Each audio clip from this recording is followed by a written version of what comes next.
Mr. Silent Channel. Kabanata 371 hanggang 400. Let it go, Bing Zinsuo. Nang sabihin ito ng dalaga, naunawaan ni Hong Dali at ng iba pa. Ang teenager boy ay nasa kanyang prime years. Dahil dito, nawalan siya ng mga paa sa isang aksidente sa sasakyan at hindi na makalakad. Nawalan ng kulay ang kanyang buhay. Hindi nakakagulat na naramdaman niyang nawala siya. Oh, ayan na, napakamot ng buhok si Hong Dali, medyo nalilito, pero parang inampon na ang mga asot pas ang iyon.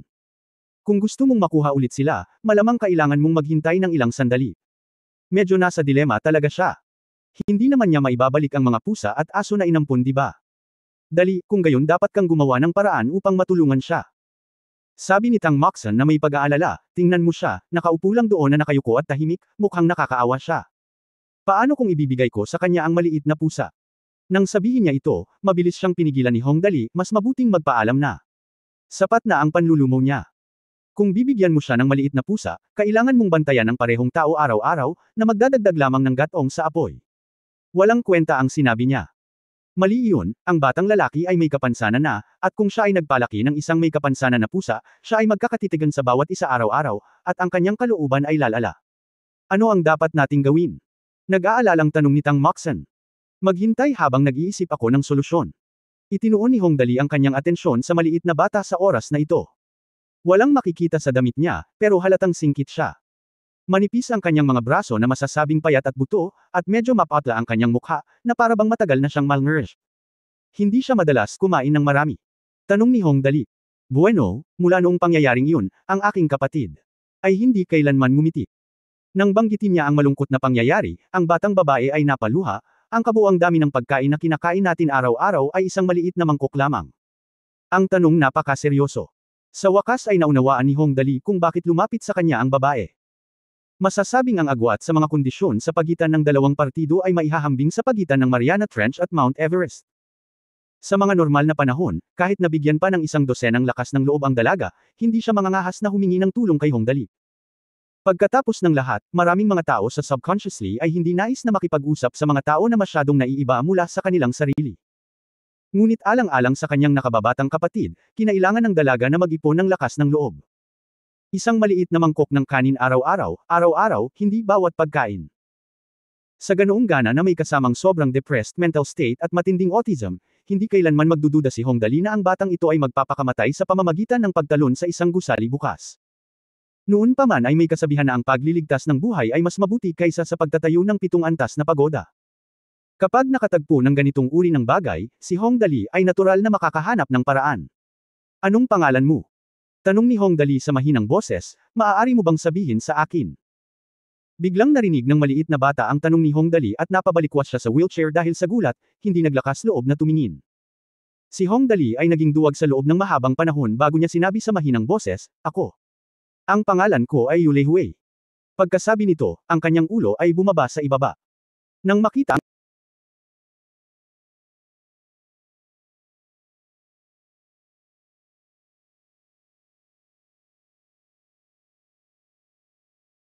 ekspresyon ng bata, lihim na napabuntong hininga ang lahat sa paligid ng Hong Dali. Ang bagay na ito ay mahirap hawakan. Makikitang napakababa ng self-esteem ng batang ito. Hindi siya nang ahas na makipag-usap sa iba. Nakalubog siya sa madilim na kinabukasan at wala nang maramdamang pag-asa. Nako, mahirap hawakan. Isang lalaking tulala ang nagsabi, kaawa-awa, ang batang ito ay matanda pa lamang. Siya, hinaan mo ang boses mo, tanga, paalala ng isa pang lalaking tulala, huwag kang gagawa ng masama dahil sa kabaitan. Hindi ba ito makakadagdag ng gatong sa apoy kung narinig ng batang ito? Oo, mapusok ako, 2 beses na sinampal ng lalaki ang sarili, tingnan natin kung ano ang ginagawa ng young master, tiyak na makakahanap ng paraan ng young master. Naku, tumitibok ang puso ko kapag nakita ko ito. Ang yu daw ay pula kapag malapit ka sa pula, at itim kapag malapit ka sa tinta. Si Hong Dali ay isang mabait na tao, at ang mga talunan sa paligid niya ay ganoon din kabait. Nang makita nila ang eksenang ito, labis silang nagulat. Sympathy, pero sayang wala silang maisip na magandang solusyon. Napabuntong hininga si Hong Dali, hindi alam kung ano ang sasabihin. Sa oras na ito, lahat ay nakatingin sa kanya, naghihintay sa kanyang makaisip ng solusyon. Sa ilang sandali, sobrang tahimik ang eksena, at ang mahinang paghinga lang ang maririnig. Ano ang gagawin? Paulit-ulit itong iniisip ni Hong Dali, ngunit walang magandang solusyon. Biglang lumiwanag ang kanyang mga mata, inabot niya ang kanyang kamay upang takpan ang maliit na ulo ni Yu Leihui, hinaplos ang kanyang buhok, at nakangiting sinabi, Leihui, kuya, maaari mo bang hilingin kay Sister Nianwei na kumanta ng isang kanta para sa iyo? Umiwas si Yu Leihui sa kanyang leeg, marahil ay naramdaman ang init ng mga kamay ni Hong Dali, kinagat ang kanyang pumutok na labi, at dahan-daang itinaas ang kanyang ulo na may nahihiyang ekspresyon. Tumingin kay Hong Dali. Naramdaman ang kabaitan sa mga mata ni Hong Dali, nag-alinlangan siya sandali at sa wakas ay tumango. Makinig ka muna sa kanta, at dadalhin ka ng kapatid mong si Dali para magsaya mamaya, okay? Mahinang sabi ni Hong Dali, saka kinuha ang armrest sa likod ng wheelchair at dahan-daang itinulak si Xiao Leihui patungo sa studio sa parke. Pumunta ka. Niyakap ni Tang Moxon si Xiao Miao, at mabilis na sumunod sina Li Nianwei, Ling Xiaoyi at iba pa. Kinagat ng dalaga ang kanyang labi, agad na tumulo ang luha sa kanyang mga mata.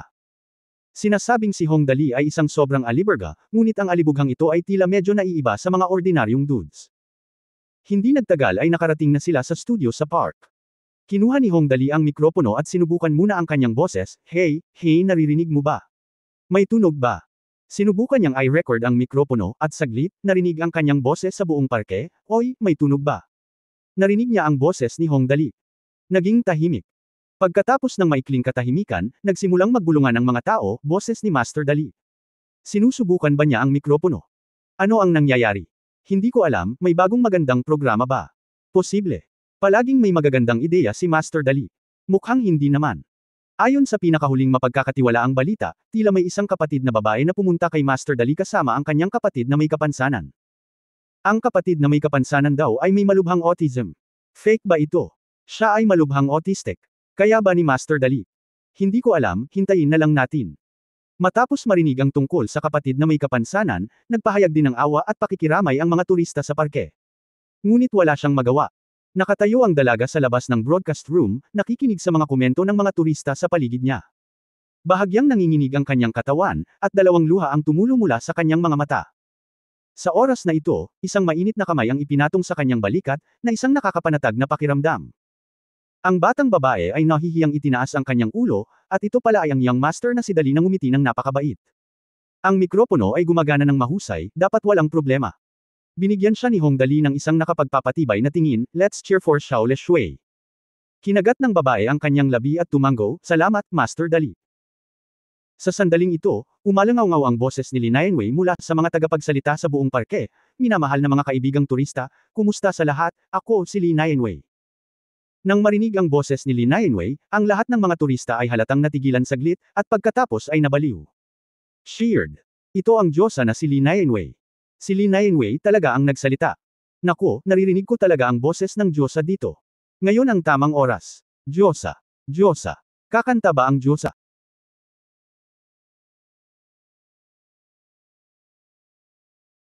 Diyosa. Tumigil ang boses ni Li Nianwei. Pagkaraan ng ilang sandali, nagpatuloy ito, ngayon, nalaman namin ng Young Master ang tungkol kay Xiao Leshui. Gusto kong ibigay sa kanya ang kantang ito na, Let It Go, Ice Heart Lock, umaasa na mabuksan niya ang lock ng puso at maging isang masayang tao muli. Happy Good Boy. Isang pagsabog ng tunog ng piano ang umagos palabas na parang lagaslas na tubig sa bukal, ang tono ay malambot at presko, na may bahid ng lamig, at agad nitong hinayla ng mahigpit ang puso ng mga tao. Ang malamig na hangin at mga iceberg ay nagpapalamig sa aking puso. Ang mga nagyayelong iceberg ay parang isang panaginip, tulad ng pagbagsak sa labas ng mundo at pagtingin sa walang laman ng mga bundok na nababalutan ng nyebe. Ang malamig na hangin ay humahampas sa aking mukha at sumasakit sa kalangitan. Sa sandaling ito, ang aking puso ay higit na nataranta at nakakagambala sa aking panaginip. Sino? Minsan niya akong pinayuhan na tumakas mula sa mga panloob na demonyo, tumulong ng may kabaitan, hindi magdulot ng mga pagtatalo, at ilibing ang nakaraan at kalimutan ang aking sarili. Ang kantang ito na, Let It Go, Ice Heart Lock, ay nagmula sa Hollywood animated film na, Frozen, sa mundo, at ito ang pinakasikat na kanta ni Hong Dali. Isa sa mga paborito kong kanta. Siyempre, ang orihinal na kanta ay nasa English, at hindi maalala ni Hong Dali ang lyrics, kaya binago niya ang ilan at ginawa itong bersyon na ito. Ang kantang ito ay may malawak na hanay ng mga tunog at maraming pagbabago sa tonal. Sino sa lupa ang magaling kumanta nito? Walang gaanong mga awit na kumakanta. Ngunit sa kabutihang palad, talagang may kakayahan si Li Nianwei at napakahusay ng kanyang talento sa musika, kaya perpekto niyang maitanghal ang kantang ito. Natigilan ang lahat ng mga turista at hindi nagtagal ay nalubog sa pagkanta. Napakaganda ng hindi pangkaraniwang bilog at pinong boses ni Lee Nainwei sa pagkanta na matatawag pa itong napakarilag. Ito ay dumadaloy sa puso ng mga tao na parang umaagos na tubig, na ginagawang hindi makatanggi ang mga tao na matuno sa pag-awit. Kalimutan ang hindi nakikitang kondado, maaari akong maging ganap na ako. Walang gustong magsalita ayon sa gusto niya, at walang gustong mahulog sa lock ng puso. Hindi na kailangang magsalita, walang ibang dapat magmalasakit sa akin, tumanggi ako sa pagkakasundo, tiwala sa sarili at lamig ay maaaring hindi ako masaktan. Ginagamit ko ang aking kakayahang tumugtog ng himno ng kalangitan ng yelo. May potensyal akong lumikha ng walang kapantay na mga bagyo. Panoorin habang nagbabago ang kulay ng aking daan at nagyelo sa libu-libong milya. Huwag mong hayaang pigilan kita sa pagpasok sa isang bagong mundo. Sumuko ka, hindi nakikitang mga kondado. Mabuhay muli sa madaling araw. Walang sino man ang dapat magsabi ng gusto nila, nang hindi iniiwasan ang mga panloob na demonyo. Kung sino ako ay naibalik sa aking puso, hinayaan ko ang malamig na hangin, nagtitiwala na ang lamig at kawalang interes ay hindi makakasakit sa akin. Lahat ay nalasing sa pagkanta ni Lee Nainwei.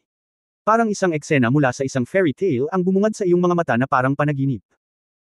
Nang matapos ni Lee Nainwei na kantahin ang kantang Let It Go, Ice Heart Lock, kinanta ang huling nota, at dahan-daang itinigil ang huling nota, na puno ng pagkabigla ang lahat. Tahimik na tumulo ang mga luha sa gilid ng mga mata ng dalaga at bumagsak sa kanyang bibig, ngunit hindi niya ito pinansin at pumikit na lamang, na parabang ito lang ang tanging paraan upang maibsan ang sakit sa kanyang puso. Lalo na si Xiao Leihui, ang kanyang mga mata ay malabo at ang kanyang isip ay umiindayog sa pagkanta. Oo, dapat bang patuloy akong i-lock ng hindi nakikitang kondado sa aking puso ng ganito, na ginagawang mag-alala sa akin ang pinakamamahal kong kapatid na babae, mga magulang, at mga magulang. Paano ito posible? Ate, nasaan si ate? Inikot ni Xiao Leihui ang wheelchair at lumabas ng pinto ng studio. Nang makita niya ang kapatid ay agad siyang tumawa. Binuksan niya ng bahagya ang mga sulok ng kanyang bibig noong una, pagkatapos ay lumaki at mas masaya ang kanyang ngiti, at sa wakas ay malakas niyang sinabi, Ate. Ako. Gutom na ako. Gusto kong kumain. Nakangiti man siya ay may mga luhang pumapatak mula sa gilid ng kanyang mga mata. Kabanata 372, Frozen, na paghahanda. Sa pagtatapos ng kanta ni Lee Nainwei na Let It Go, Ice Heart Lock, sumandal si Tang Moxon sa mga bisig ni Ling Xiaoyi at nakangiting nagsabi, Sister Xiaoyi, hindi na maipaliwanag ng saklaw ng kaalaman ng tao ang pagkakaroon ng dali ang alibughang anak na ito, ang bagong kanta na kakantahin ni Sister Nainwei sa concert na ito, wala na talagang katulad. Nakangiting sumagot si Ling Xiaoyi, ngunit kung isa sa alang-alang ang intensyon ni Xingchen, hindi siya tumututol, tama ba? Siyempre naman. Pinisil ni Tang Moxon ang kanyang ilong, sa totoo lang, sumasang-ayon ako sa kanya sa puntong ito. Siguro ito talaga ang sinabi niya, na ang pagkawala ng pera ay isang teknikal na trabaho, at hindi ko pa rin ito matututunan. Lee Nainwei ngunit ibinaba niya ang mikropono at tumingin kay Hong Dali sa labas ng pinto na mingiti sa kanyang mukha at bangulong. Ang young master ay palaging may nakakagulat na kanta, lalo na ang kantang ito para kay Xiao Leshui, ito ay talagang angkop. Pero sana mag-cheer up si Xiao Leshui, haha. Mahinahong sinabi ni Lin Chuyin, well, ang ganda pa rin ng kanta. Ang magkapatid na babae at kapatid na lalaki sa labas ng pinto ay mahigpit na niyakap ang isa't isa, at tumingin sa kanila si Hong Dali. Medyo maasim, ngumiti siya at tumalikod ng tiyak, bakit biglang lumakas ang hangin? Mas mabuting maghanap ako ng aso para kay Xiao Leshui sa lalong madaling panahon. Habang nag-iisip siya ay biglang may lumitaw na dalawang figure. Isang mula sa kaliwa at isa mula sa kanan ay sumugod pasulong. Sinabi ng nasa kaliwa, Young Master, ano ang pangalan ng kantang ito? Mayroon bang tunay na bersyon? Gusto kong ipadala ito sa internet. Irerekomenda ko ito. Inirerekomenda ko ito araw-araw. Sabi ng nasa kanan, Young Master, dapat may kwento sa likod ng kantang ito, tama ba? Young Master, gagawa ka na naman ng magagandang pelikula, di ba? Gusto ko inside information. Gusto ko inside information. Hindi na kailangang magtanong, ang 2 taong ito naturally, sina Sheng Wenxi at Ding Chengji, isang die-hard na pares. Nang makalapit na ang dalawa, niyakap nila ang mga braso ni Hong Dali. Sumigaw si Hong Dali, Hoy, bitawan mo. Hayaan mo. Hayaang makita ng mga tao kung gaano ito kalazwa. Bitawan mo kaagad at huwag bitawan. Sasabihin ko sa bastard na talunin kayong dalawa at kalad ka rin. Mamatay ka. Dahil dito, kumilos silang dalawa ng may kalokohan at sinabing, kung hindi mo kami pakakawalan, hindi ka namin papakawalan. Young Master, hindi ka namin pababayaan hanggat hindi mo kami nabubusog. Ang gangster ay maaaring kumilos tulad ng isang mapanlokong tao, at kahit na ang mga Diyos ay hindi maaaring pigilan siya. Wow! Walang magawang sinabi ni Hong Dali, Cheng Cheng Cheng, kaya mo bang pabayaan? Ang kanta ay tinatawag na, Let It Go, Ice Heart Lock, at ito ang theme song ng animated na pelikulang, Frozen. Dapat kontento ka na ngayon, di ba? Hayaan mo na. Sa wakas ay nasiyahan ang dalawa. Sa oras na ito, isang maliit na batang babae na mga 6 na taong gulang ang tumakbo kasama ang isang Labrador.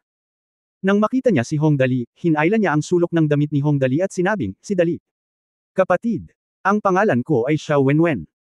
Napaka-cute ni Xiao Wenwen, may malalaking itim at puting mga mata, at isang bow braid sa tuktok ng kanyang ulo. Ah, Xiao Wenwen, napakagaling ni Wenwen, ngumiti si Hong Dali at tumingkayad sa kanyang kama, may problema ka ba sa akin? Well, sabi ni Mommy, dapat may malasakit ka sa buhay. Ang malagatas na boses ni Xiao Wenwen Naughty, ito ang malaking aso na kaka-adopt ko lang. Pinangalanan nila itong Labo. Siya ay napakakaibig-ibig. Gusto ko rin. Nang sabihin ito ng batang babae, ang kanyang mga mata ay nag-aatubili na umalis, at iniunat niya ang kanyang mga braso. Ang kanyang maliit na mga kamay ay patuloy na nakahawak sa likod ni Labo, nakapout habang ginagawa niya iyon. Puno ng luha ang malalaking mata niya. Halatang nagustuhan niya itong Labo. Pagkaraan ng mahabang pananatili roon, sa wakas ay nagpasya siya at nagsabi, ngunit ang maliit na kapatid na ito ay tila kailangan ito ng gusto, kaya. Nagpatikip ang bibig ng batang babae, kaya sa palagay ko mas mabuting hilingin kay Labo na alagaan siya. Ako, hindi ko talaga kaya. Magpapalaki ako ng isa mamaya. Nang marinig ang sinabi ng batang babae, pinunasan ni Sheng Wenxi ang gilid ng kanyang mga mata at bumantong hininga, naku, ang lakas ng young master. Ang kasama niya ay laging nagpapaganda sa mundo, kahit na para sa isang batang babae. Napakabait ninyong lahat. Sinipa siya ng malakas ni Ding Chengji sa tagiliran, sinabi ko sa iyo na mag-ampon ka noon, na sinasabi na wala ka talagang oras na mag-ingat. Sampelan kita. Malungkot na sabi ni Sheng Wenxi. Kung gayon, bakit hindi mo sila palakihin? Sumagot si Ding Chengji, mayroon na akong 2 sa bahay, kaya natural na kailangan kong ibigay ito sa iba. Sa oras na ito, narinig ng batang babae ang pag-uusap at lumapit sa isang wheelchair. Nang makita ko si Rab, biglang nagningning ang mga mata ko. Ang lab na ito ay mahusay na inaalagaan ng mga alagang hayop. Ang kanyang Amerikana ay napakaliwanag at napakahaba. Nakalawit ang kanyang dila at mukhang napaka-energetic. Naramdaman siguro nito ang intensyon ni Xiao Wenwen at ipinahid ito sa braso ni Xiao Wenwen. Sa wakas, itinikom ni Xiao Wenwen ang kanyang bibig, itinuro si Xiao Leshui, at sinabing, Labo, kailangan mong alagaang mabuti ang aking nakababatang kapatid mula ngayon. Oh, kailangan mo siyang pasayahin. Masunerang dinilaan ni Labo ang maliit na mukha ni Xiao Wenwen, pagkatapos ay naglakad papunta kay Xiao Leshui at muling dinilaan ang mukha ni Xiao Leshui. Ang Xiao Leshui sa oras na ito ay ganap na naiiba mula sa nakaraang estado. Malaki na ang pinagbago niya. Kahit na ang malubhang autism ay tiyak na hindi madaling ibalik, kahit papaano ay mayroon siyang ilang mga ngiti sa kanyang mukha, at hindi na siya masyadong nakakatugon sa mga hindi pamilyar na bagay. Iniabot pa niya ang kanyang kamay na may halong pag-aalala at hinawakan ang malaking ulo ni Rab. Master Dali. Nabulunan ang batang babae, salamat. Hindi niya alam kung paano magpasalamat kay Hong Dali, dahil kung pag-uusapan, tila kulang sa lahat si Hong Dali. Sa huli, ang masasabi ko lang ay, salamat. Ngunit ito ay sapat na. Wala lang. Alibugan naman ako, kaya bale. Humalaklak si Hong Dali, hinawakan ang kamay ni Xiao Wenwen at sinabing, munting Wenwen, magpakabait ka, bibigyan ka ba ni Kuya Dali ng isa pang labo sa hinaharap? Akala niya noong una ay papayag si Xiao Wenwen, ngunit sa hindi inaasahang pagkakataon, umiling si Xiao Wenwen, hindi. Sabi ni nanay, kailangan mong makontento. Kung mayroon ka ng labo, hindi ka na makahingi ng pangalawa. Ito ay isang filibustero. Pupunta lang ako sa bahay ng aking nakababatang kapatid upang makita ang filibustero ng mas madalas. Ang matinong maliit na batang babae na ito, si Hong Dali ay tumawa ng malakas, okay, huwag na nating pag-usapan ito, munting Wenwen, nasaan ang iyong mga magulang? Nandyan sila, itinuro ni Xiao Wenwen ang isang mag-asawang nasa edad 30 sa ilalim ng puno sa di-kalayuan at sinabing, Kuya Dali, hinihintay ako ni na tatay at nanay doon. Mauna na ako. Madalas kong bibisitahin si Rab sa hinaharap. Aalis ka na ba? Nang makitang aalis na si Xiao Wenwen, mabilis na sinabi ni Hong Dali, munting Wenwen, huwag kang mag-alala. Kuya Dali, isasama mo ba kayo sa karera? Pumunta ako dito ngayon pangunahin upang maranasan ang epekto ng karera. Kung tungkol sa pagdadala ng napakaraming aso para tumaas ang katanyagan, sa katunayan, maaari lamang itong ituring bilang isang paraan, kung tutuusin. Talaga? Nang mabalitaan niyang may mga bagong laruan, ayaw agad umalis ni Xiao Wenwen at sumigaw sa kanyang mga magulang, Tatay, Nanay, sabi ni Kuya Dali gusto mo akong isama sa karera at mag-karting. Gusto kong sumama. Kung mayroong pinakaligtas na lugar sa mundo, tiyak na katabi ito ni Hong Dali, ang alibughang young master. Matapos pakinggan ang mga salita ni Xiao Wenwen, nagkatinginan ng mag-asawa at sa wakas ay lumakad ng dahan-dahan. Binati ni tatay si Hong Dali, tapos aabalahin ko si Master Dali, hehe. Bahala ka, napakagaling ni Xiao Wenwen, hehe. Pinitik ni Hong Dali ang kanyang mga daliri at sinabing, tara na at maglaro tayo ng go-kart, hahaha. Pagdating sa isang kanta, iba't ibang tao ang palaging magkakaroon ng iba't ibang damdamin kapag pinakikinggan ito.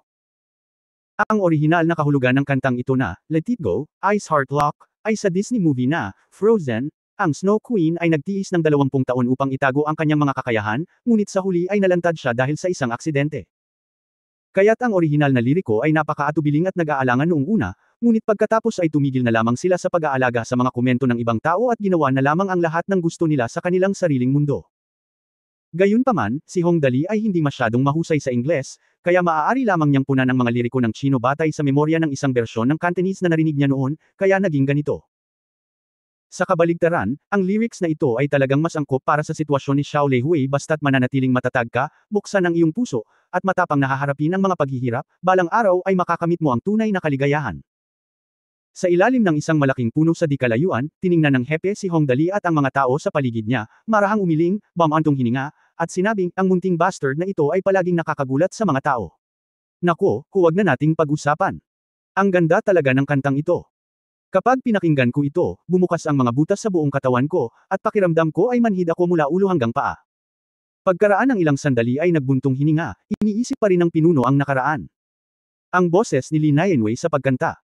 Pagkaraan ng ilang sandali na pag-isipan ito ng mabuti, biglang ngumiti ang hepe at sinabing, talagang naging abala ako sa panahong ito. Nako, marami akong nakalimutang bagay. Mukhang oras na para magpahinga kapag may pagkakataon. Well, tungkol sa mga bagay na iyon. Hihintayin natin si Hong let this little bastard Dali finish his game, para hindi maistorbo ang interes niya. Haha, ang brat na ito ay sobrang lovable. Sa kabilang bahagi ng parke, si Sir Aishi at Ma ay nakaupo sa gilid ng kalsada. Nakaupo sa isang kahoy na upuan, bahagyang ibinaba niya ang kanyang ulo, nag-isip sandali, at biglang nagsabi, Master Chen, sa anumang pagkakataon sa hinaharap, huwag makipag-away sa Hong Dali sa pelikula, telebisyon, entertainment at musika. Napaka-talented ng Hong Dali na ito.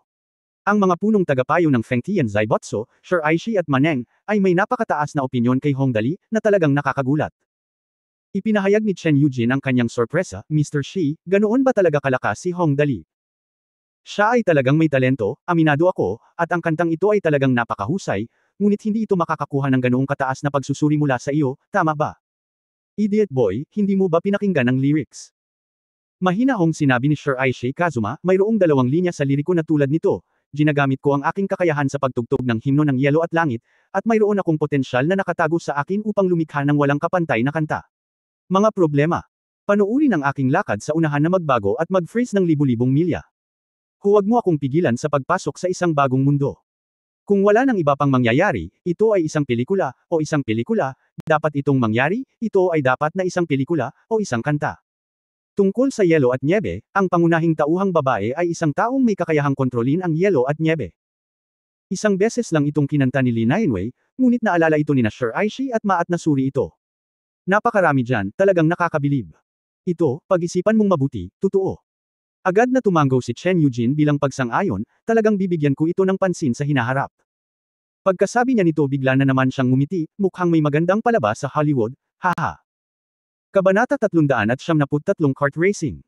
Sa harap ng go-kart track, pinangunahan ni Hong Dali ang isang grupo ng mga natalo. Nakatayo sa tabi niya sina Tang Moxon, Li Nianwei, Lin Chuyin, 2 kapatid, pamilya ni Xiao Wenwen, mga kaklase at isang malaking grupo ng mga nanunood sa di kalayuan. Napatingin sila sa 2 taong nasa harapan nila. 10 bagong gawang go-kart. Mahal na mahal ni Xiao Leshui si Labo, at palagi niyang hinahawakan ang likod ni Labo. Si Xiao Wenwen ay isang napaka-optimistikong bata na may masigla at masiglang personalidad. Mabilis siyang naging pamilyar kay Xiao Leihui. Sa oras na ito, tiningnan niya ang mga kart na ito at nakangiting nagtanong, Kuya, alam mo ba kung paano gamitin ang mga kart na ito? Kaya mo bang magmaneho? Mukhang kawili-wili ito. Napakababa ng chassis ng kart na ito, mga 10 sentimetro lamang sa ibabaw ng lupa. Ang mga gulong ay medyo malaki, na may diameter na mga 60 sentimetro, ngunit ang katawan ay hindi masyadong malaki. Nakasuot ito ng malawak na air cushion na may diameter na humigit kumulang 20 sentimetro. Hindi ito gaanong naiiba sa isang bumper na kotse, ngunit alam ito ni Hong Dali ang bagay na ito ay sapat na malaki at maaaring tumakbo ng halos 30 milya nang walang anumang problema, lalo na ang katawan. Ito ay napakabigat, na maaaring maiwasan ang paglipad ng katawan dahil sa mga bukol at maging sanhi ng anumang pinsala sa driver. Bukod dito, ang runway na ito ay espesyal ding ginawa. Ito ay isang paikot-ikot na daan sa bundok na may lahat ng uri ng malalaking liko. Ang lupa ay patag at malinis, kahit isang dahon ay hindi matagpuan, at ang kalidad ng lupa ay napaka-perpekto din Hong Dali, isang alibughang anak, ang runway na ito ay direktang ginawa sa isang runway ng eroplano. Ang mga pagtutukoy ay nangangailangan ng. Siyempre, hindi ito napakahalaga. Ang mahalaga ay ang mga bakod sa tabing kalsada, na halos kalahating metro ang taas, ay gawa sa mataas na kalidad na mga sheet ng goma, na maaaring matiyak ang pagkalastiko at maiwasan ang cart na tumakbo palabas ng track. Masasabing ang mga pasilidad para sa karerang ito ng go-kart ay nagkakahalaga ng hindi bababa sa higit sa 8 milyong yuan. Tiningnan ni Xiao Leshoy ang mga go-kart na ito na may nakasulat na Pononibik sa kanyang mukha. Palagi akong may malubhang autism dati, ngunit ngayon ay mayroon akong ilang pag-usisa. Sa wakas ay handang sabihin ni Xiao Leshoy ang isang bagay, dapat, masaya, ngunit hindi ako marunong magmaneho, Sa pagkakataong ito, si Hong Dali Lin Chuyin. Nakangiting sabi, Hatsuyin, ano sa tingin mo ang mga sasakyang ito? Dapat ay katulad sila ng mga disenyo natin noon. Hindi ko alam kung ano ang apelyido, hehe. Well, subukan ko. Direktang umupo si Lin Chuyin sa isang go-kart, sumakay ka, ikabit ang iyong seatbelt, at pagkatapos ay pindutin ang button. Isang sabungan upang protektahan ang driver ay biglang lumitaw sa katawan ng kart. Ang sabungan na ito ay espesyal na ginawa at napakalakas mabuti, ito ay talagang isang steel bar na halos kasing kapal ng braso ng isang bata. Mas mapoprotektahan ng frame ang driver habang pinapanatili ang field of vision. Kahit paano gamulong ang kart, matatag na masusuportahan ng steel frame ng cockpit ang katawan. Ang driver ay maaaring garantisadong hindi masasaktan maliban sa ilang mga shocks. Hindi nagtagal, nagsara ang sabungan, natapakan ni Lin Chuyin ang accelerator, at sa isang whoosh na tunog, ang kart ay mabilis na lumabas sa bilis na humigit kumulang 30 milya, at pagkatapos sa mga mata ng lahat, boom, tinamaan nito ang rubber plate sa gilid ng track na may malakas na tunog. Ito, tiningnan ito ni Hong Dali at ng iba pa nang may takot, sinadya mo bang subukan ito nang sabihin mong susubukan mo ito? Pagkatapos ay nakita ko si Lin Chuyin na binaligtad ng buo ang kotse, at pagkatapos ay nagmaneho pabalik sa bilis na 30 milya. Nang halos 10 metro na ang layo niya sa lahat, gumawa siya ng magandang drift, at pagkatapos ay dahan-dahan huminto ang sasakyan. Bueno, tapos na ang pagsubok. Maliban sa ilang banggaan dahil sa mga nakagawiang pangalan, ayos na ang lahat. Sabi ni Lin Chuyin. Hong Dali at iba pa, siya nga pala, ganito ba ang ginagawa mo sa lahat ng pagsubok? Ngunit anuman ang mangyari, kahit papaano ay napatunayan ni Lin Chuyin sa mga praktikal na aksyon na ligtas pa rin ang kart, kaya nakahanap si Hong Dali ng pulang kart at tumalon dito nang walang sabi-sabi. Matapos ikabit ang kanyang seatbelt, nagtanong siya, ano pa? Sino ang darating? Tara na at subukan natin ito ng 2 lap. Gagawin ko. Medyo natatakot pa rin ang iba, pero walang pakialam ang mga gangster ni Hong Dali. Kailangan pa rin nilang samahan ang young master. Kaya, nagsimula ang unang real-life na kompetisyon sa kart racing sa mundo. Mga contestant, Hong Dali, Jiu de Dogleg, at Lin Chuyin. Lugar, Panshan Road, Shanjingshan Park. Bilang ng mga lap, 3 lap. Race video, omnidirectional camera na walang blind spot sa runway, dagdag 4 na malalaking screen na nagkakahalaga ng 1.2 milyon.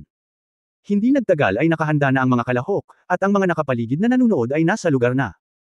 Pagkatapos ay humawak ng air rifle ang karting referee, at isang putok ng baril ang bumulaga sa hindi mabilang na mga ibon. Nagsimula ang kompetisyon. Malakas na tinapakan ni Hong Dali ang accelerator. Hindi siya papayagan ng iba sa ganitong klaseng kompetisyon. Lahat sila ay bumilis ng husto na may nagngangalit na mga ngipin. Anyway, ang bagay na ito ay mabigat at may mga anti-collision airbag sa paligid nito, kaya maaari mo itong matamaan kahit saan mo gusto. Kaya't si Hong Dali ay natama ng 12 beses bago siya makatakbo ng ilang metro, at agad na hinayla sa huling lugar. Tulala ka sa harap, kung maglakas loob kang saktan ako, tingnan natin kung paano kita tretuhin. Galit na sigaw ni Hong Dali. Itataya ko ang buhay ko para samahan ang Ginoo. Itataya ko ang buhay ko para sa tagumpay. Sagot ng lalaking dogleg. Banal na tae. Naabutan siya ni Hong Dali at tinabi siya ng malakas, tingnan mo ang alibughang pag-atake ko. Kaluwalhatian ang buhay ko. Hindi na nagpatalo ay agad siyang naabutan ng lalaki. Sila ay mapusok na naglalaban sa arena, at ang mga nanunood sa labas ay excited ding manood. Karaniwang hindi sila masyadong interesado sa mga proyektong ito ng libangan, ngunit nang makita nila kung gaano kawili-wili ang go-kart na ito, agad silang natigilan, at pagkatapos ay nagsimulang mag-usap tungkol dito. Ang ganda ng proyektong ito. Ano ang pangalan? Gusto ko ring maglaro. Gusto ko rin maglaro, haha. Mukhang exciting at safe. Tingnan mo, ang pulang kotse ni Master Dali ay umabot na sa ika-8 pwesto. Mukhang hindi masyadong magaling si Young Master Dali sa pagmamaneho, hindi siya kasing galing ko, haha. Sinasabi ng mga tao na kontrolado nila ang pangkalahatang sitwasyon. Kasalanan ng driver na magmaneho ng maayos. Tingnan mo, Dali. Ang Young Master ay umabot na sa ika-6 na pwesto. Sina Xiao Leihui at Xiao Wenwen ay tumangala sa malaking screen at patuloy na nagyaya para kay Hong Dali, Kuya Dali, halika. Halika. Ang mga bata ay itinuturing na ngayon bilang ganap na mga loyalista ni Hong Dali. Maging si Rab sa gilid ay pinasaya si Hong Dali, woof. Woof. Di nagtagal, pagkatapos ng 3 laps, nagtapos si Hong Dali sa ika-3 pwesto. Ang nangungunang dalawa ay sina Lin Chuyin at Dogleg Liang. Hahaha. Ang saya-saya ko ngayon. Tumawa si Hong Dali at bumaba ng kotse na may kasiyahan, ang 18 milyon na ito ay hindi walang kabuluhan, maglaro ito ay napaka-cool, haha, hindi mahalaga kung paano ka nakabangga dito. Ngunit hindi, kung magbabayad ka ng 1,000 o 10,000 para lang magsaya, magiging masaya ito para sa sinuman. Pagkatapos lamang ng isang laro, napukaw ang kuryusidad ng lahat sa audience. Sinabi ni Hong Dali, okay, kung sino ang gustong maglaro ay kailangang pumila. Maraming tao, at ang nasa likod ay makakatakbo lang ng 1 lap. Kung hindi, magiging sobrang abala tayo. Si Xiao Leshui ay sabik na subukan, at si Xiao Wenwen ay nagtanong, Kuya, maglalaro ka ba? Nang magtanong si Xiao Wenwen, tumanggo ng gusto si Xiao Leshui, ngunit maya-maya, dumilim muli ang kanyang mukha, at pagkatapos ay umiling siya at malungkot na sinabi, ako, ayoko nang maglaro, wala akong mga paa. Ito ay isang napakaseryosong problema. Para sa isang sandali, lahat ng naruroon din walang magagawa. Biglang humakbang si Xiao Wenwen at sinabing, Kuya, ako, hayaan mo akong maging paa mo. Gusto mo bang tap-akan ang accelerator?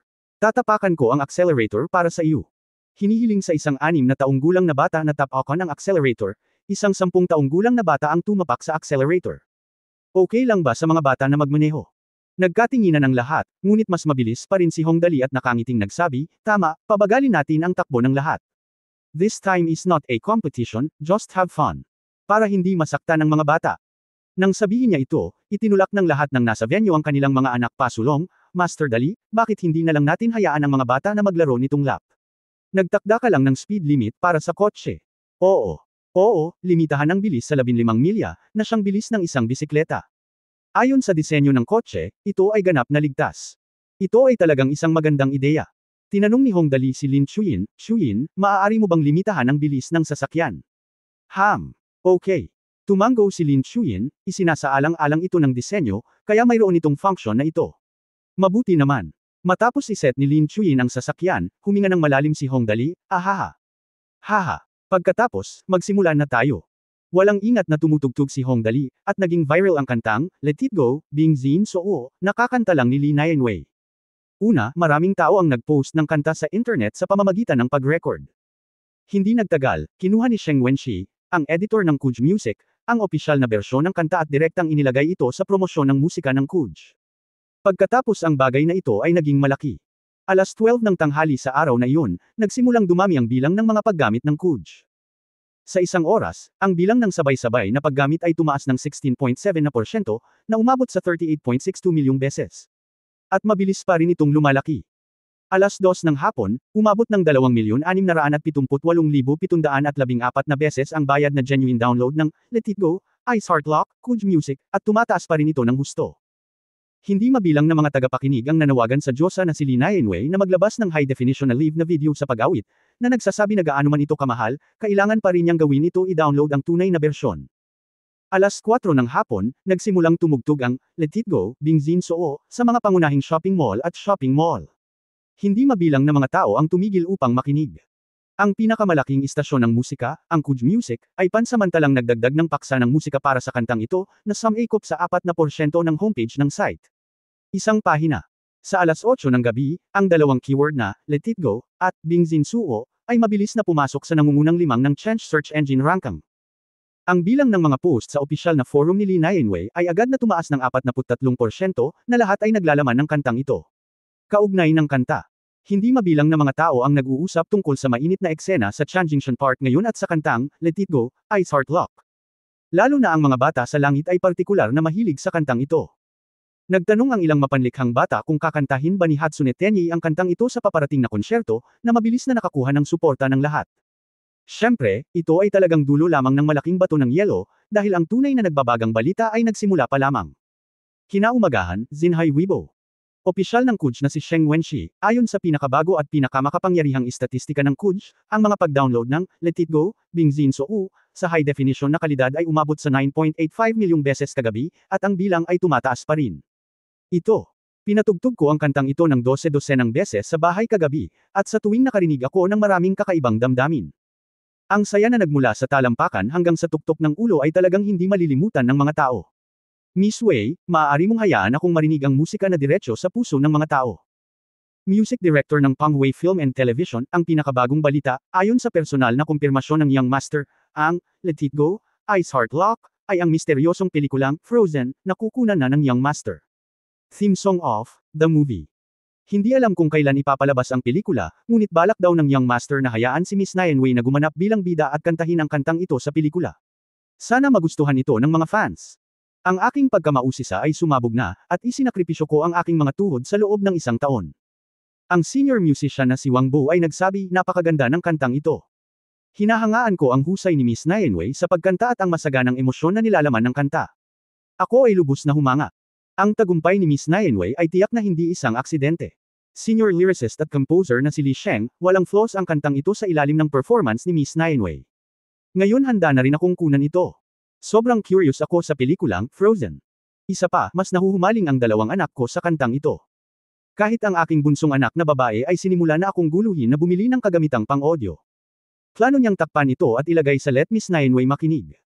Ang mga producer ng musika, mga kumpanya ng pelikula at telebisyon, hindi mabilang na mga awit at aktor ay lahat ay tinatalakay ito, at mas maraming tao ang nagsasabi na ang talento ni Young Master Hong Dali sa industriya ng entertainment ay maaari lamang sambahin.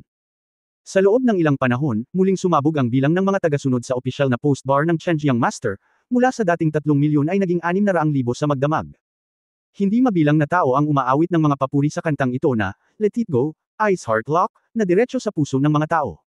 Mas maraming tao ang nagtatanong tungkol sa pelikulang Frozen, syempre, wala silang nakita.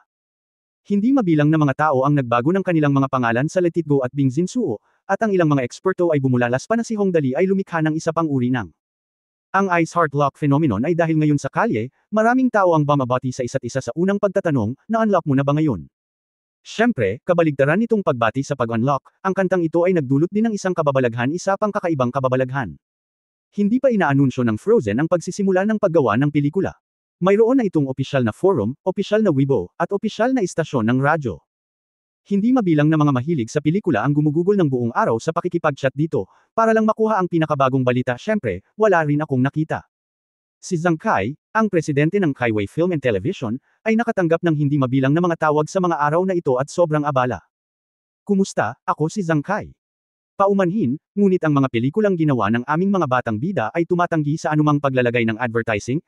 Oo, kahit na 3 milyon ang bayad sa pag-endorso, tatanggi kaming maglagay ng mga ad.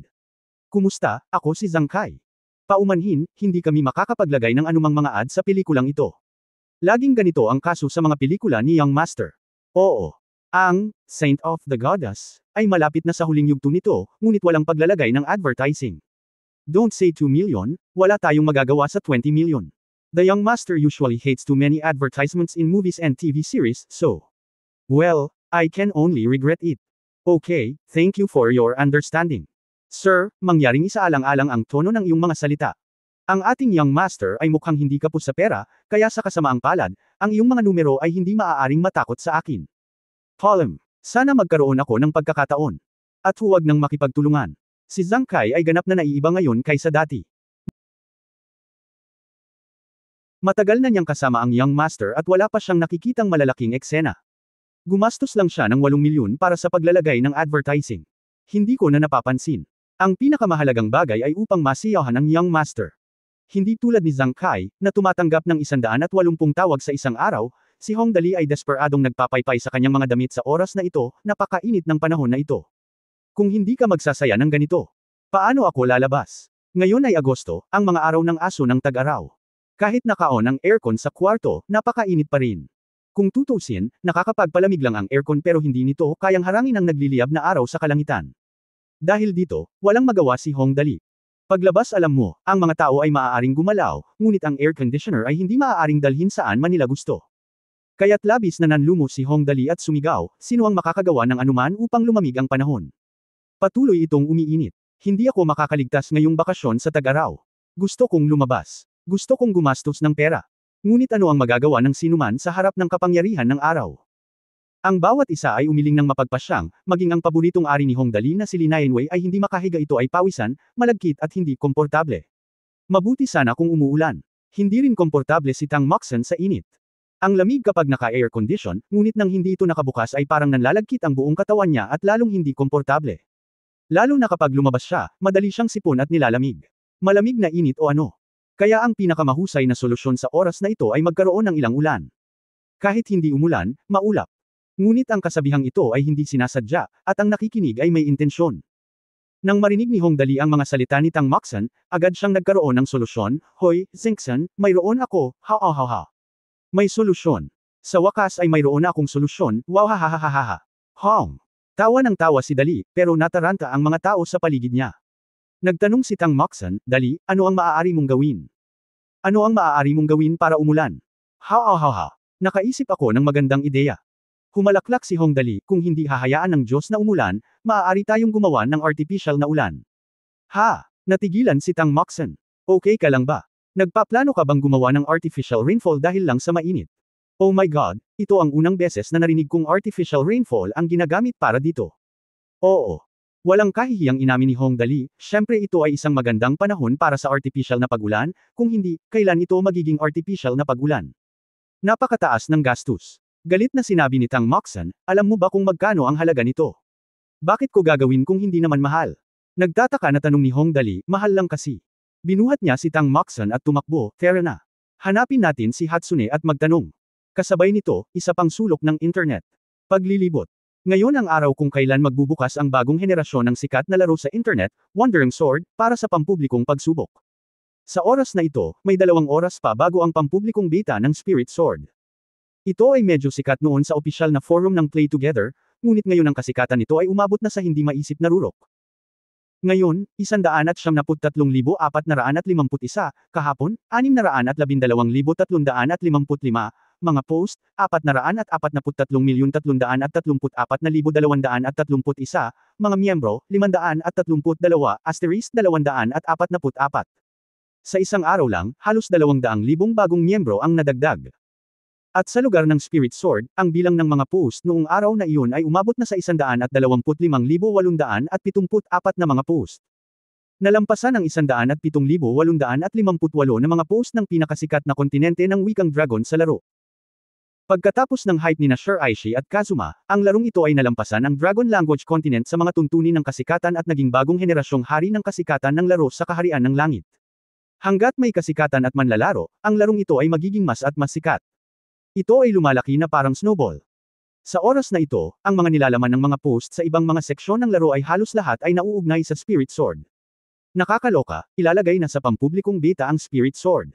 Saan pupunta ang lahat para paglaruan ito? Crack time and space, bagamat ang bukas na beta ngayon ay lumilipas na sandali, naghihintay pa rin ako ng Spirit Sword at magpo-post sa lalong madaling panahon. Tulad ng para sa Spirit Sword, mayroon ng malakas na takbo ng pagtawag sa mga kaibigan, at hindi mabilang na mga kaibigan ang nag-post ng mga mensahe. Ang isang activation code sa panahon ng closed beta ay nagkakahalaga ng 500 yuan, at ang pampublikong beta ay mabubuksan sa lalong madaling panahon. Sinasabi na kapag ang screen ay nakabukas sa pinakamataas na setting, ito ay parang nanunood ng cartoon. Ngunit ang mga kinakailangan sa pagsasaayos ng computer ay napakataas. Mayroon bang grupong magkakasamang maglaro? Manlalaro isa, nagsusumikap ako upang makatipid ng pera para sa computer case, ngunit sa wakas ay mayroon na akong sapat upang buksan ang ikalimang gear. Maaari akong pumasok sa laro sa loob ng higit sa 1 oras. Diyos ko! Manlalaro 2, ang account ay nerehistro na, naghihintay lamang upang simulan ng server. Manlalaro 3, na-order na namin ang makina. Magtatrabaho tayo buong gabi ngayon. Hindi nagtagal ay sumapit ang oras sa 2:00 ng hapon.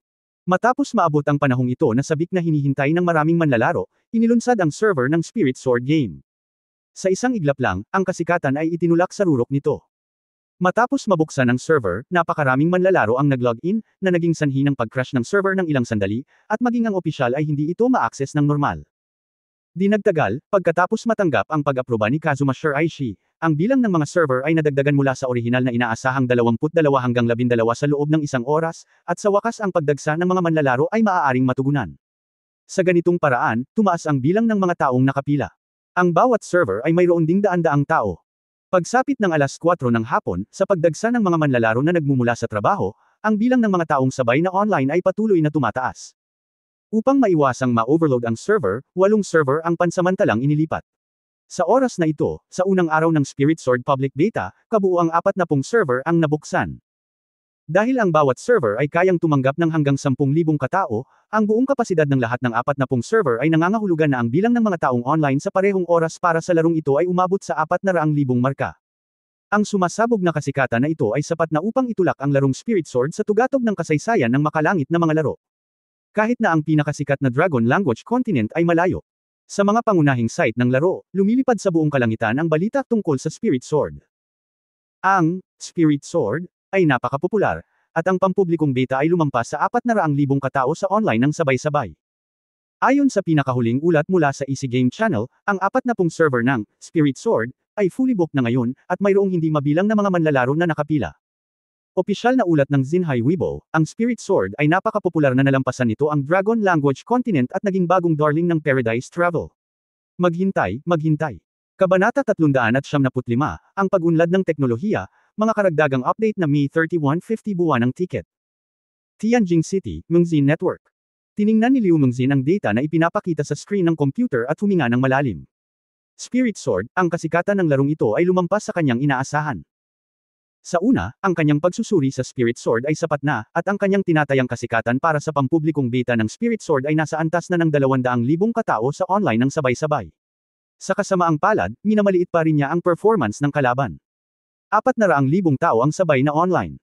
Ang data na ito ay masasabing higit na lumampas sa 180,000 sabay-sabay na online na resulta ng Dragon Continent sa panahon ng pampublikong beta. Kung titingnan natin ang normal na pagtaas ng kasikatan, kasalukuyang may 300,000 katao na online ng sabay-sabay sa Dragon Language Continent, at ang Spirit Sword na ito ay malamang na lumampas sa 700,000 katao online ng sabay-sabay sa hinaharap. 700,000 tao. Ito ay sapat na upang tawaging isang nakakatakot na katanyagan. Alam mo, maraming mga laro ang maaaring may promote ng Desperadong, at hanggang sa 100,000 katao sa online sa parehong oras ay maaaring ituring na napakasikat, pabayaan ang 700,000 katao. Mahirap pakisamahan. Bumulong si Liu Mengzin, sa lalong madaling panahon, ang Spirit Sword na ito ay opisyal na papasok sa kompetisyon sa mga ranggo ng laro. Sa industriya ng pagsusugal ngayon, ang 300,000 katao lamang sa aking Dragon Language Continent sa parehong oras ang makakalaban dito. Nagdulot siya ng ilang pressure, at iba pang mga laro. Ay hindi sapat. Tanging ang Dragon Language Continent ang halos hindi makakalaban sa Spirit Sword. Si Liu Mengzin ay nag-aalala tungkol sa isa pang bagay maliban sa Dragon Language Continent. Dreamblade Tower Alliance. Malaki ang pag-asa niya sa larong ito ng paghaharap na idinisenyo ni Hong Dali, at naniniwala na kapag nailabas na ang larong ito, magiging lubhang sikat ito. Ngunit ngayon, wala nang ganoong tiwala si Liu Mengzin. Dahil ang Spirit Sword na ito ay kaakit-akit sa mga manlalaro. Ngayon sa forum, na siyang pinakamalaking online game release platform sa Kingdom of Heaven, ang bilang ng mga posts sa Spirit Sword sa isang araw ay lumampas sa 200,000. Gayunpaman, nagmamadaling binuksan ni Liu Mengzin ang lugar ng Dreamblade Tower Alliance sa forum na ito. Ang bilang ng mga post ay higit sa 10,000 lamang. Alam mo, halos parehong intensity din ang isinagot ni Liu Mengzin sa harap ng publicity campaign ng Spirit Sword. Gawin ang pinakamahusay at pinakakapansin-pansing mga advertisement sa mga pangunahing website, gawin ang pinakamahusay na website, at gamitin ang lahat ng mga mapagkukunan para sa promosyon.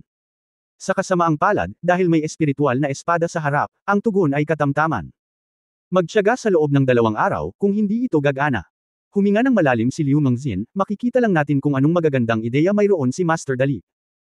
Tianjin City, Southern Urban Area, ang lihim na vilya ng pamilya Chen. Mr. Shi, ang bilang ng mga tao sa parehong oras ay lumampas sa 400,000. Nakangiting nagsumbong si Chen Eugene kina Shiraishi at Maria. Si Kazuma Shiraishi ay karapat-dapat na maging punong tagapayo ng Futazai Botso. May kaya talaga siya. Ito ay hindi kapanipaniwala na ang larong ito ay makakamit ang gayong kasikatan pagkatapos ng maikling panahon ng publisidad. Sa totoo lang, maraming bagay sa mundong ito ay hindi kasing hirap ng inaakala. Mahinahong sinabi ni Shiraishi at Ma, ang simple at magaspang ay kadalasang pinaka-epektibo. Tandaan, ang lahat ay dapat maging maingat at low-key. Huwag gumawa ng anumang iba pang mga galaw bago makamit ang trend. Basta gawin ang iyong makakaya. Okay, naiintindihan ko. Nag-aalala si Liu Mengzin, si Bai Shi at Ma ay lihim na nagpaplano, at si Hong Dali ay nagsusumikap upang mas masiyahan sa buhay. Shenhui Building, sa loob ng Photon Force Laboratory sa ika-4 na palapag. Tumingin si Hong Dali kay Lin Chuyin na nakaupo sa kanyang harapan at nagtanong, Chuyin, ano iyon? Masyadong mainit ang panahon. Paano kung mayroon tayong artificial rainfall? Ano sa palagay mo?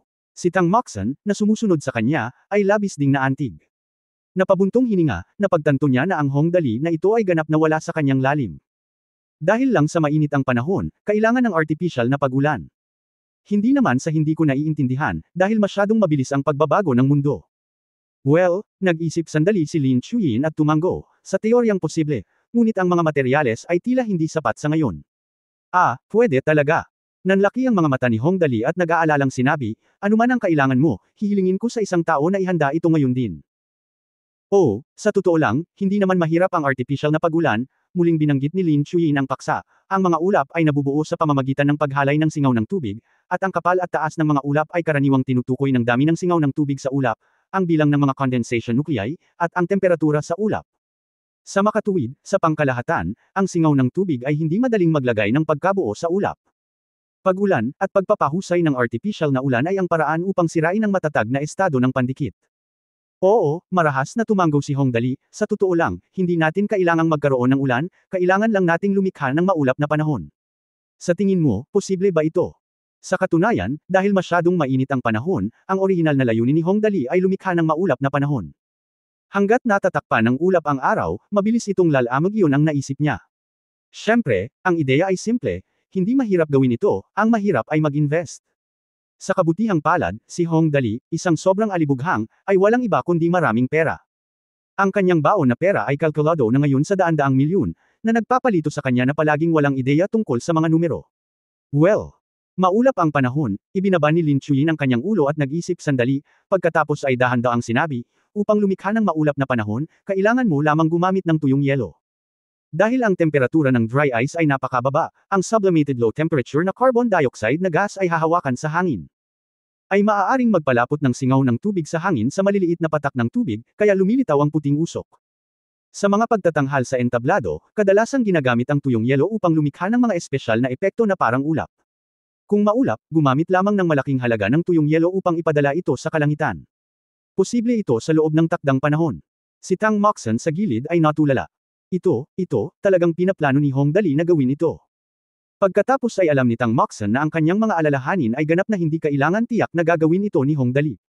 Pakinggan lang ang sinabi ni Hong Dali, kung gayon ay naayos na. Kukuha ako ng dry ice ngayon. Dali.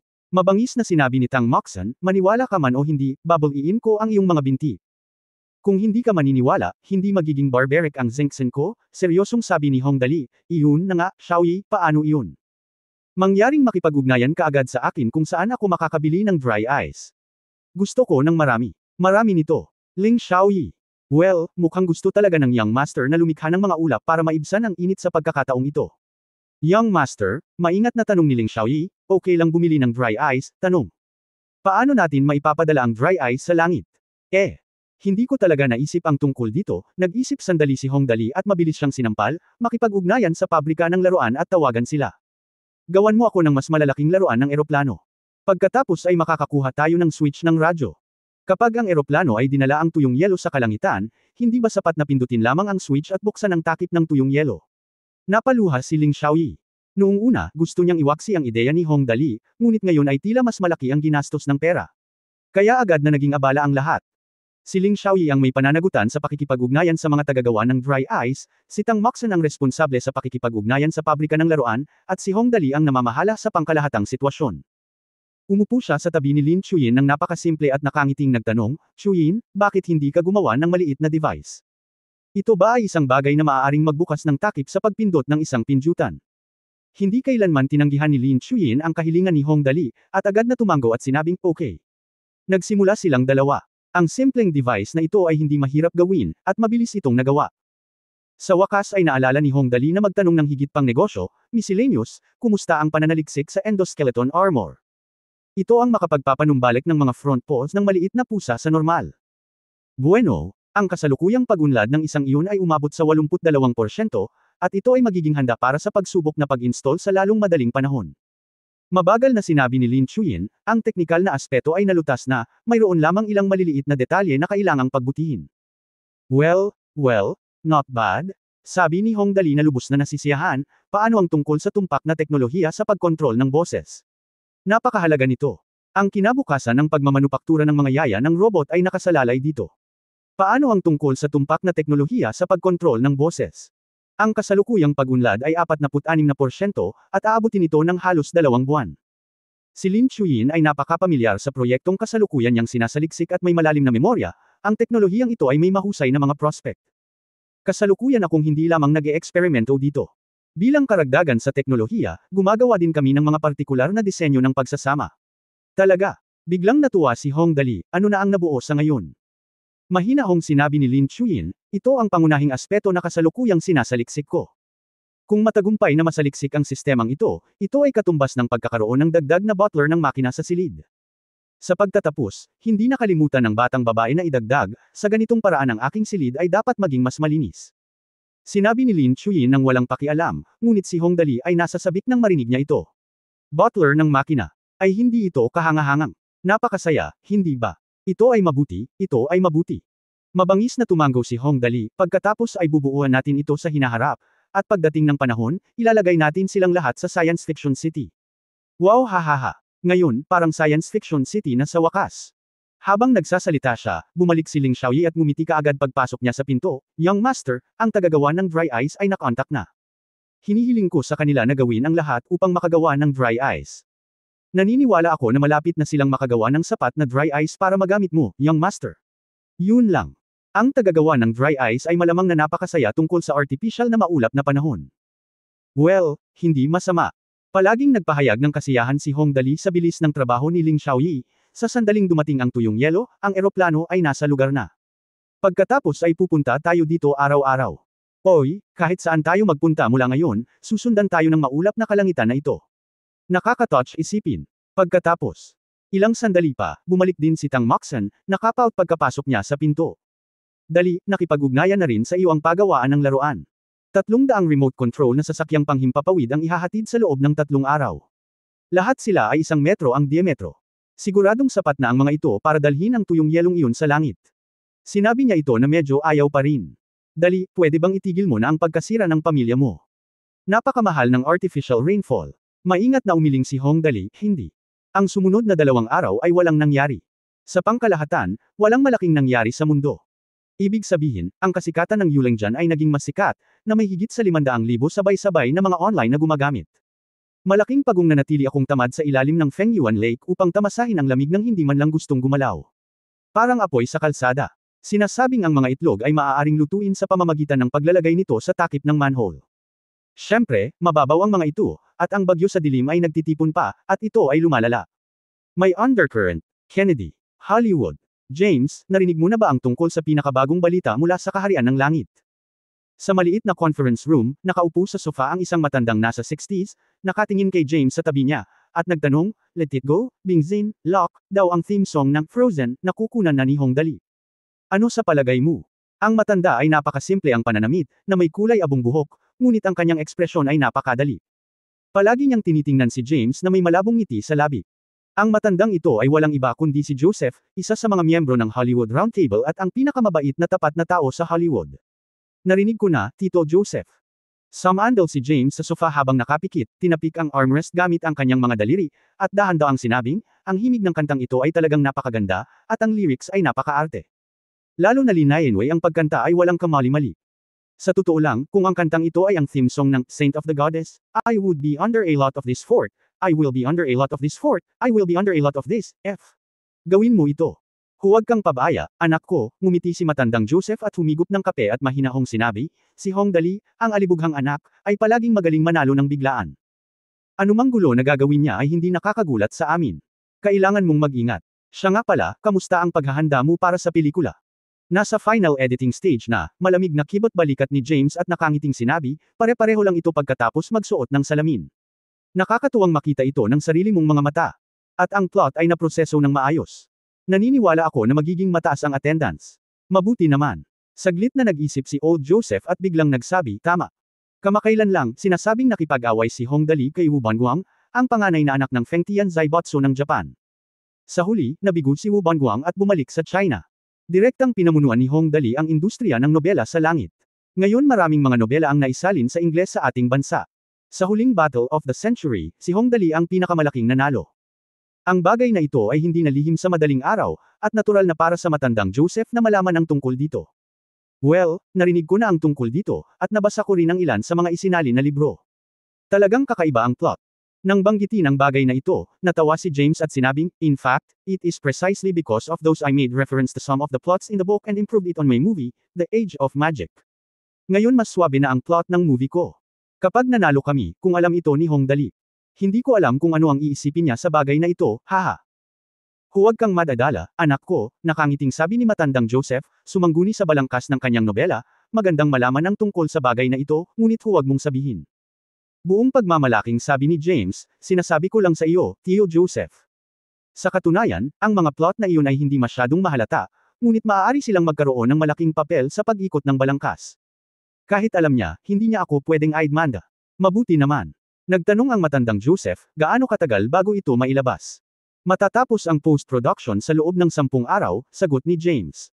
Maaari itong ilabas. Ngayon kailangan ko na lang maghintay para sa Hong Dali na ipahayag ang petsa ng paglabas. Ako ay magiging hindi bababa sa 70% na sigurado sa tagumpay sa takilya. Tumango si Old Joseph at nakangiting sinabing, 70% sure, that's pretty good. Not bad. Work hard. If you need funds or something, just ask me. Baka wala na akong maitutulong sa iyo, pero wala namang masama. Okay, Tito Joseph. Diyos. Istasyon ng tren ng Beijing.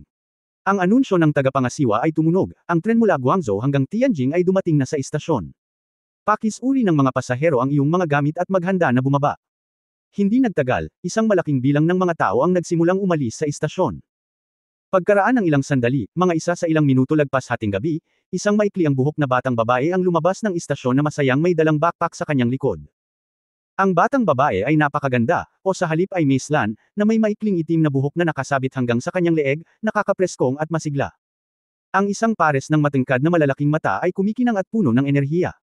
Matangos ang ilong ng dalaga at nakasuot ito ng mausok na make-up na hindi makapal at hindi rin magaan. Siya ang mayabang na ugali ng isang munting prinsesa mula sa isang mayamang pamilya. Nakasuot siya ng itim na damit, maganda ang figure, at sobrang puti at pinong balat. Kung mahawakan niya ang isa, napakasarap sa pakiramdam. Sa paghusga sa kanyang hitsura, siya ay 10 taong gulang lamang, ngunit ang kanyang mambak na dibdib, lalo na ang kanyang buong dibdib, ay karapat-dapat sa salitang, breasted. Ang mga lalaking pasahero sa paligid ay tumitingin sa kanya ng napakainit na mga mata, kung may mga taong may karanasan, maaari nilang sabihin sa isang sulyap na ito ay hindi bababa sa 36 ang laki. Nako, hindi cool dito. Ang batang babae ay lumabas ng platform, tumayo sa plaza ng Tianjin Railway Station, at tumingin sa paligid, mukhang hindi madaling kumuha ng taxi. Hinanap niya sa bilis ng pagtakbo ng taxi, parang langgam na nakakakita ng candy, 7 o 8 anak ng mga maharlikang pamilyang nagmamaneho ng iba't ibang mamahaling sasakyan ang nagpalibot sa kanya at sunod-sunod na niyaya siya, "Beauty, saan ka pupunta? I'll give you a treat." Sheng. Sa napakaraming grupo ng mga mayamang bata na nanliligaw sa isang babae, ang isang ordinaryong dilag ay malamang na hindi makapagpigil at sumakay sa kotse, ngunit ang babaeng ito ay ngumiti lang at umiling, hindi pinapansin ang mga taong ito at nakatingin lang sa kanila. Tapos humanap ng taxi. Sa oras na ito, medyo nabalisa ang isang kabataang lalaki mula sa isang mayamang pamilya at nagsabing, "Beauty, sumakay ka na sa kotse. Pumunta ka kung saan mo gusto at tiyaking maayos ang serbisyo." "Paano na?" "Oh," mahinang sabi ng dalaga. "Oh," at pinisil. Ikinuyom niya ang kanyang maislan na maliliit na kamao at nagsabi, "Pasensya na talaga. Ayaw ko sa mga hindi kilalang tao na nakikipag-chat sa akin. Bago ako magalit, mas mabuting layuan mo ako, kung hindi, ikaw ang mananagot sa mga kahihinatnan." "Ano?" Ang sabi ng babae ay kawili-wili, ang mga mayayamang bata na iyon biglang tumawa ang lahat at sinabi, "Hoy, siya ay isang maliit na paminta. Pinakagusto ko ang mga maanghang. Ito ang pinakamahusay na lasa." "Oo, mukha siyang high school student, at sabi niya we bear the consequences at our own risk, haha, Beauty, ano ang kahihinatnan?" "Well, ito ay talagang medyo simple." Nakangiting naglakad ang dalaga papunta sa pinakamalapit na sasakyan sa kanya. Akala ng may-ari ng sasakyan na iyon ay sasakay na ang dalaga sa kanyang sasakyan, ngunit pagbukas pa lang niya ng pinto ay nakita niyang sinuntok siya ng dalaga sa loob ng sasakyan. May malakas na putok sa front cover ng kanyang sasakyan, at isang maayos na marka ng kamao na halos kalahating sentimetro ang lalim ay biglang lumitaw sa front cover ng kanyang sasakyan. You said it at your own risk, hindi ka lang naniniwala. Ang sabi ng dalaga nang siya ay nakaupo, ang munti niyang bibig ay napaawang at napatikip, para siyang maraming hinaing. Dahil sa nagawang marka ng kamao sa front cover ng sasakyan, agad na ikinagulat ng lahat ang kamay ng dalaga. Kahit anong sabihin mo, ordinaryo lang silang mayayamang second-gen Russians na may kaunting pera sa bahay, pero halata naman na ang mga babae ay hindi nila kayang makipagkulitan. Nang makita ang poster na ito, paano pa ang isang grupo ng mga tao ay maglakas loob na magsabi ng anumang bagay na walang kaparirikon. Biglang nagbago ang usapan, oy, naalala ko rin na may hindi pa tapos. Beauty, busy ka muna. Tatapusin ko muna ang usapin at pagkatapos ay magsasalita. Ako rin. Ako din. Sa susunod ibibigay ko. Tara na nga muna. Tingnan mo kung anong nangyari, haha, haha. Simula ngayon, mas madalas kang gumalaw. Sa isang kisap mata, naghiwa-hiwalay ang grupo ng mga tao. Nako, wala talaga akong lakas ng loob. Kinagat ng batang babae ang kanyang mga labi at ngumiti, na may labis na kaakit-akit na ekspresyon. Kung nagpumilit pa ako ng kaunti, hindi ako makakasakay sa kotse nang hindi makumbinsi ang iba. Sayang. Pagkasabi niya nito, may lumapit na taxi, at binuksan ng batang babae ang pintuan ng kotse at sinabi, Master Driver, pumunta ka sa Chenwei Building. Gusali ng Chenwei. Ang salitang ito ay isang mainit na paksa kamakailan. Hindi naglakas loob na magpabeya ang driver at mabilis na pinaandar ang sasakyan. Ito ay isang sikat na lugar, alam mo, Young Master. Tama ba? Ang Young Master ay naruroon. Ang Young Master na ito ay talagang kamanghamanghang. Hindi ko matapos ang pakikipag-usap tungkol sa kanya. Talaga. Ngumiti ang dalaga at sinabing, yan ang gagawin ko. Hinahanap ko siya. Talaga, iyan ay isang natatanging panauhin. Isinuot ng driver ang kanyang seatbelt at nakangiting sinabi, Girl, parang lokal ang accent mo, tama ba? Well, taga Guangdong ako at nandito ako. Ang pinto. Tumango ang batang babae, Driver, gaano katagal bago makarating doon? Mabilis, kung walang traffic jam, mga kalahating oras na. Mabuti pa, tawagan mo ako kapag nakarating ka na. Ang batang babae ay nakatayo sa tarangkahan ng Chenwei Building, tinitingnan ang mga taong dumarating at umaalis, at sinabing nagtataka, mukhang napakaganda. Talagang napakayaman ni Hong Dali, hehe. Siguro kung nasaan siya ngayon. Matapos mahanap ang security guard, nagtanong ang babae, Kuya Security Guard, nandito na ba si Hong Dali? May kinalaman ako sa kanya. Nakaramdam ng flattered ang security guard ng Chenwei Building na sinalubong siya ng napakagandang babae, at dali-dali niyang sinabi, hindi ako sigurado, hintayin mong ipakita ko sa iyo, magiging maayos ito, magiging maayos din ito. Tumakbo siya palabas habang sinasabi iyon, at mabilis na bumalik, narito ang kotse ng Young Master, sa palagay ko ay wala sa Gio. Ang Lokaiwei Film and Television Company ay nasa laboratorio sa ika-4 na palapag. Ang Young Master ay kadalasang gumugugol ng mas maraming oras sa dalawang lugar na ito. Oh, okay. Agad na tumango ang batang babae, pagkatapos ay pupunta ako at tingnan kung nasaan siya. Salamat, security guard. No thank you, parang flattered na sabi ng security guard. Nang makalayo ang dalaga, nakatingin pa rin ito sa direksyon nito, oh, ang ganda ng babaeng ito. Wala akong chance, kaya hindi. Bahala na si Lord, walang pagkukumpara ang taong ito sa iba. Kabanata 397 Killer Bee Zhang Yi. Shenhui Building, laboratorio sa ika-4 na palapag. Napakainit. Kailan tayo makakagawa ng artificial na pagulan? Si Hong Dali ay nahiga sa upuan, nakayuko ang ulo, may mabubuhay pa ba sa ganitong panahon? Hindi komportable kahit nakabukas ang aircon. Gayon din si Tang Moxon. Pakiramdam ko kailangan talaga ng artificial rainfall.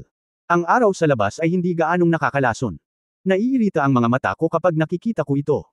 Ang maliit na batang babae ay umupo sa isang tabi at bamulong, ang tag-araw ay talagang mahirap, Dali, bakit hindi ako pumunta at magmadali? Hinihikayat na, napakalungkot na sinabi ni Hong Dali, medyo mabagal pa rin ang paggawa ng bagay na ito. Ang susi ay naayos ang output. Habang nag-uusap silang dalawa, isang misla na boses ang biglang nagmula sa pinto, Excuse me, nandito ba si Hong Dali? Ha? Dali, nandito ka ba? Agad siyang umupo at marahang inilagay ang kanyang kamay sa braso ni Hong Dali, napakatamis ng boses na iyon. Dali, sabihin mo sa akin, lumabas ka ba para makipaglaro sa mga babae? Iniunat ni Tang Moxon ang kanyang mga braso habang nagsasalita. Marahan niyang kinurot ang isang piraso ng laman sa braso ni Hong Dali gamit ang kanyang mga kuko. Tila hanggat hindi nasisiyahan si Hong Dali sa kanyang sagot, kailangan niyang alagaan siya. Huwag gawin ito, huwag gawin ito.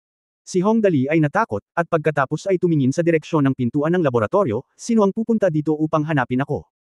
Ang dami ko lang kakilala, paano kaya ako ang nanggugulo sa labas? Natigilan siya sa sandaling sinabi niya ito, at pagkatapos ay tumingin sa batang babae sa harap niya nang may pagtataka, "Sino ka?" "Kilala kita." Siya ay isang napakagandang babae na may maikling itim na buhok na nakalawit hanggang leeg at mata. Malaki at maliwanag, na may mausok na makeup na hindi makapal at hindi rin magaan, mukha siyang napakayabang at mala prinsesa. Lalo na ang kanyang figure, na may mambak na harap at likod, napakatigas na mga suso, at mukha na parang wala pang 10 taong gulang, ang ganda niya.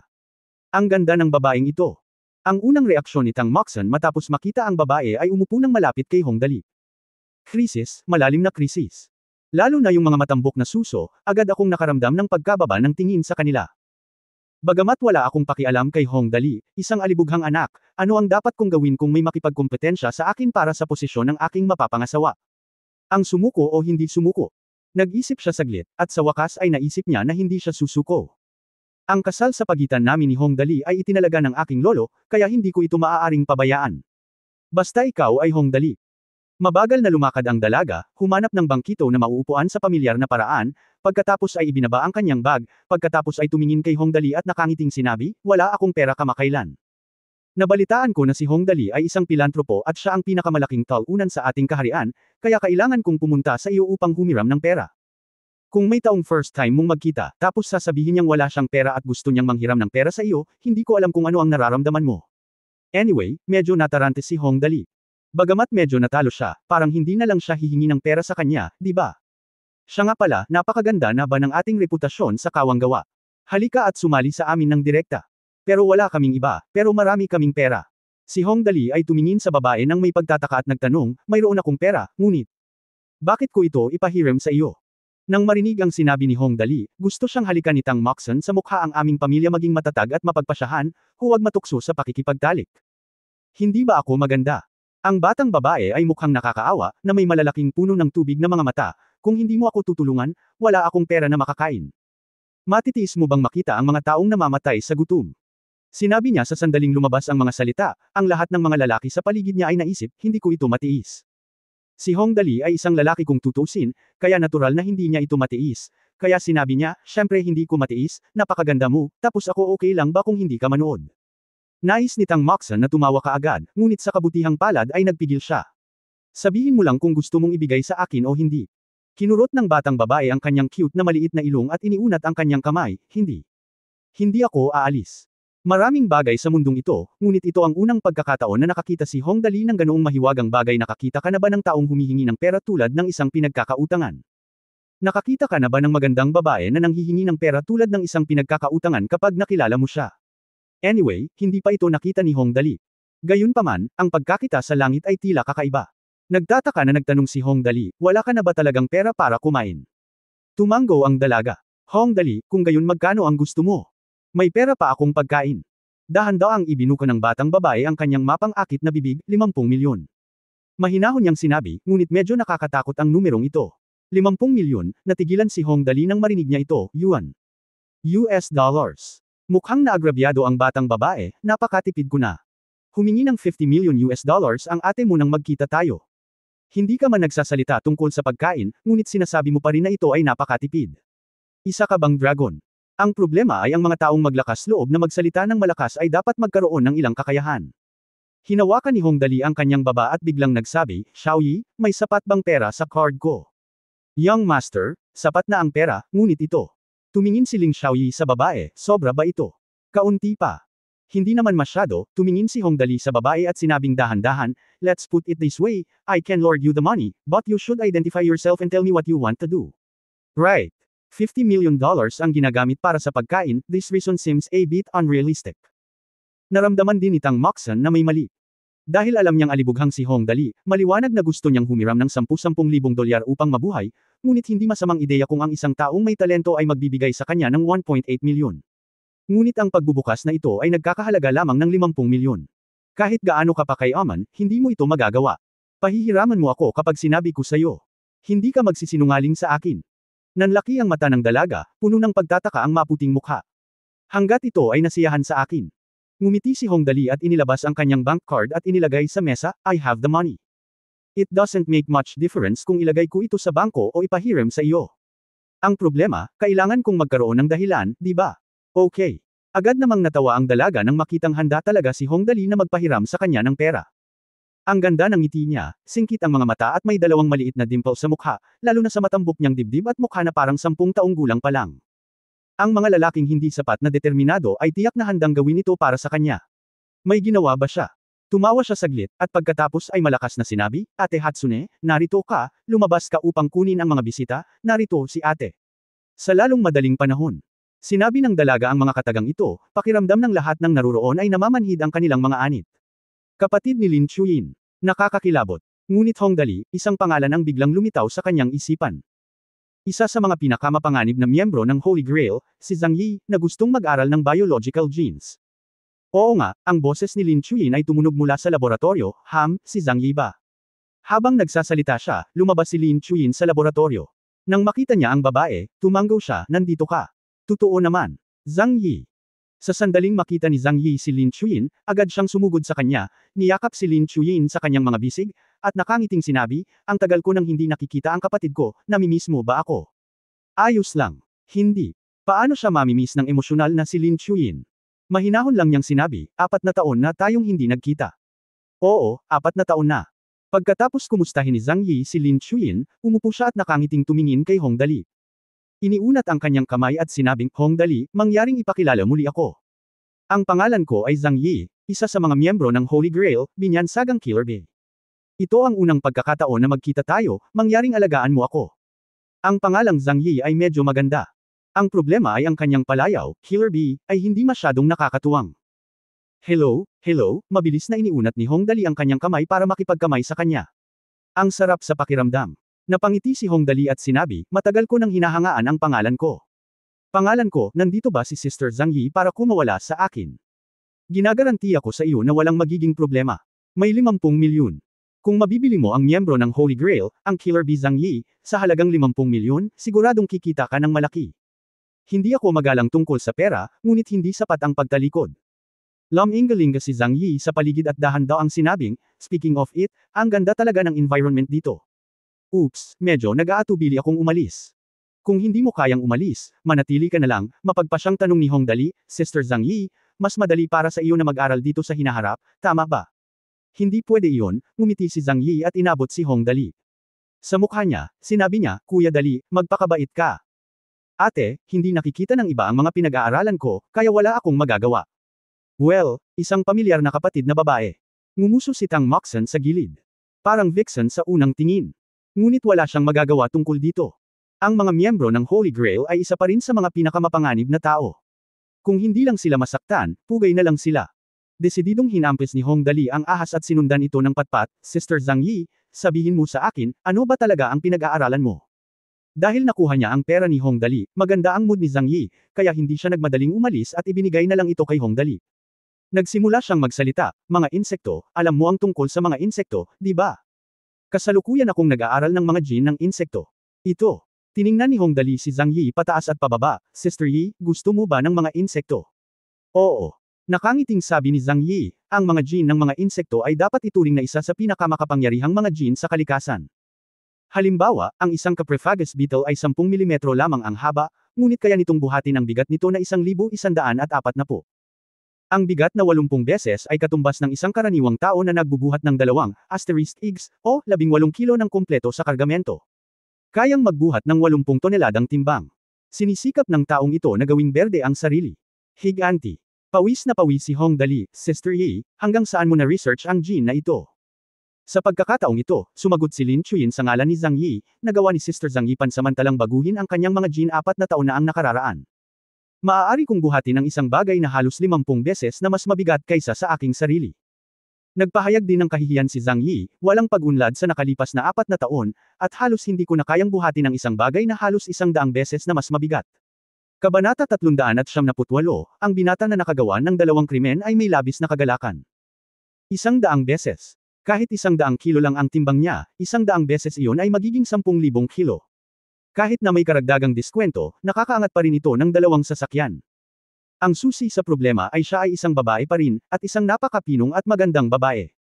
And from the look on her face, parang nahihiya pa rin siya dito. Dapat hindi ako nagising ngayon. Lumitaw ba ang buhay na Hulk? Sa kabutihang palad, pagkatapos sabihin ito ni Zhang Yi, idinagdag niya, sa totoo lang, hindi palaging ganito. Karaniwang napaka-normal ng mga tao. Ang ibig mong sabihin ay hindi ka na tao kapag hindi ka normal. Sa totoo lang, masyado nang curious si Hong Dali kung paano nakuha ni Zhang Yi ang palayaw na Killer Bee. Killer Bee? Ang ganda, tama. Nakapatay ba talaga siya ng tao? Well, Sister Yi? Maingat na tanong ni Hong Dali, bagaman mas malakas ka ng kaunti, sa tingin ko ay normal ka. Bakit ka tinawag na Killer Bee? Ito. Lalong napahiya si Zhang Yi, 2 taon na ang nakalilipas, nahuli ako ng mga mersenaryo sa Afrika. Gusto nila ang teknolohiya ko sa pagbabago ng gene, at wala silang ibang pagpipilian kundi patayin silang lahat. Kaya naman nakuha ko ito. Ito ay isang palayaw. Kung pag-uusapan, hindi nila ito sinasadya. Kung hindi sila naging mahilig sa pagnanasa, kung sila ay binigyan ng teknolohiyang ito, hindi ito naging isang malaking bagay. Ito. Kung titignan sa kanyang hitsura, malamang nawala na iyon. 21 o 2 taong gulang, sasabihin mong 23 hanggang mamatay, ngunit 22 taon ka pa lang ang nakalipas. Bilang resulta, minaliit niya ang pagpatay at panununog napakasama. Sister Yi, nag-aaral ka pa ba kung paano dagdagan ang iyong lakas? Hindi sinasadyang tumalikod si Hong Dali at sinabing, sinusubukan mo ba ng 200 beses ang iyong lakas? Hindi totoo yan. Maaaring may ganitong katangian ang mga tech nerd tulad ni Zhang Yi. Mas nag-uusap sila kapag binabanggit ang mga paksang interesado sila. Ganito si Lin Chuyin, at si Zhang Yi ay walang exception, ang kasalukuyang pinag-aaralan ko ay kung paano pagbutihin ang komprehensibong lakas sa pakikipaglaban. Well, narinig mo na ba ang higanteng weta? Hindi. Sabi ni Hong Dali kasabay ng mga taong nakapaligid sa kanya. Umiling si Shu, napakalakas ng bagay na ito. Ano ang hitsura nito? Ang higanteng weta ay isang malaking insekto na walang pakpak at mga 10 sentimetro ang haba. Mahinahong sinabi ni Lin Chuyin mula sa gilid, malapit ang higanteng weta. Halos walang ebolusyon sa loob ng 200 milyong taon, ngunit ang kanilang pisikal na katangian ay napanatili hanggang ngayon. Sila ang pinakamalaking insekto sa buong kalikasan. Ang ilan sa kanila ay tumitimbang ng 70 hanggang 80 gramo, na 100 hanggang 150 beses na mas malaki kaysa sa mga insekto sa mundo. Ang mga ito ay ang pinakamalaking insekto sa mundo. Natatakot na sinabi ni Hong Dali, gaano kalakas iyon? May nagsagawa ng pagsubok, nakangiting sabi ni Zhang Yi. Pinahirapan niya ang mantis, hiniwa ang alupihan, sinuntok at nako ang tarantula, at binugbog si Emperor Babu hanggang sa puntong hindi na siya makalaban. Paano ba naman, hindi ba? Napakagaling, mariing tumanggaw si Hong Dali, halika, Sister Yi. Siyempre. Pagkatapos sabihin ang mga salitang ito, nagtanong si Zhang Yi, dapat mo ba akong pahiram ng pera sa pagkakataong ito? Kailangan kong hiramin ito.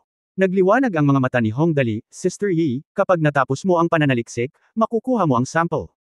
Bigyan mo ako ng isang bagay, maaari ba akong maging isang Superman pagkatapos gamitin ito?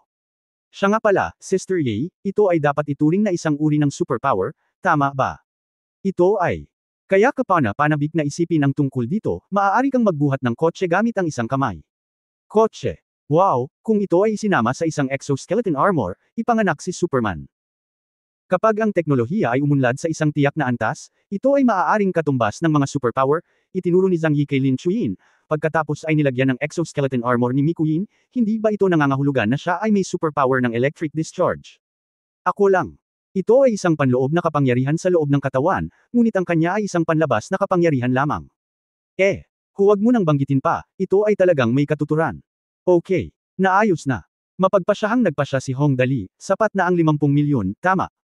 Kung hindi ito sapat, maaari mong hilingin sa akin na kunin ito.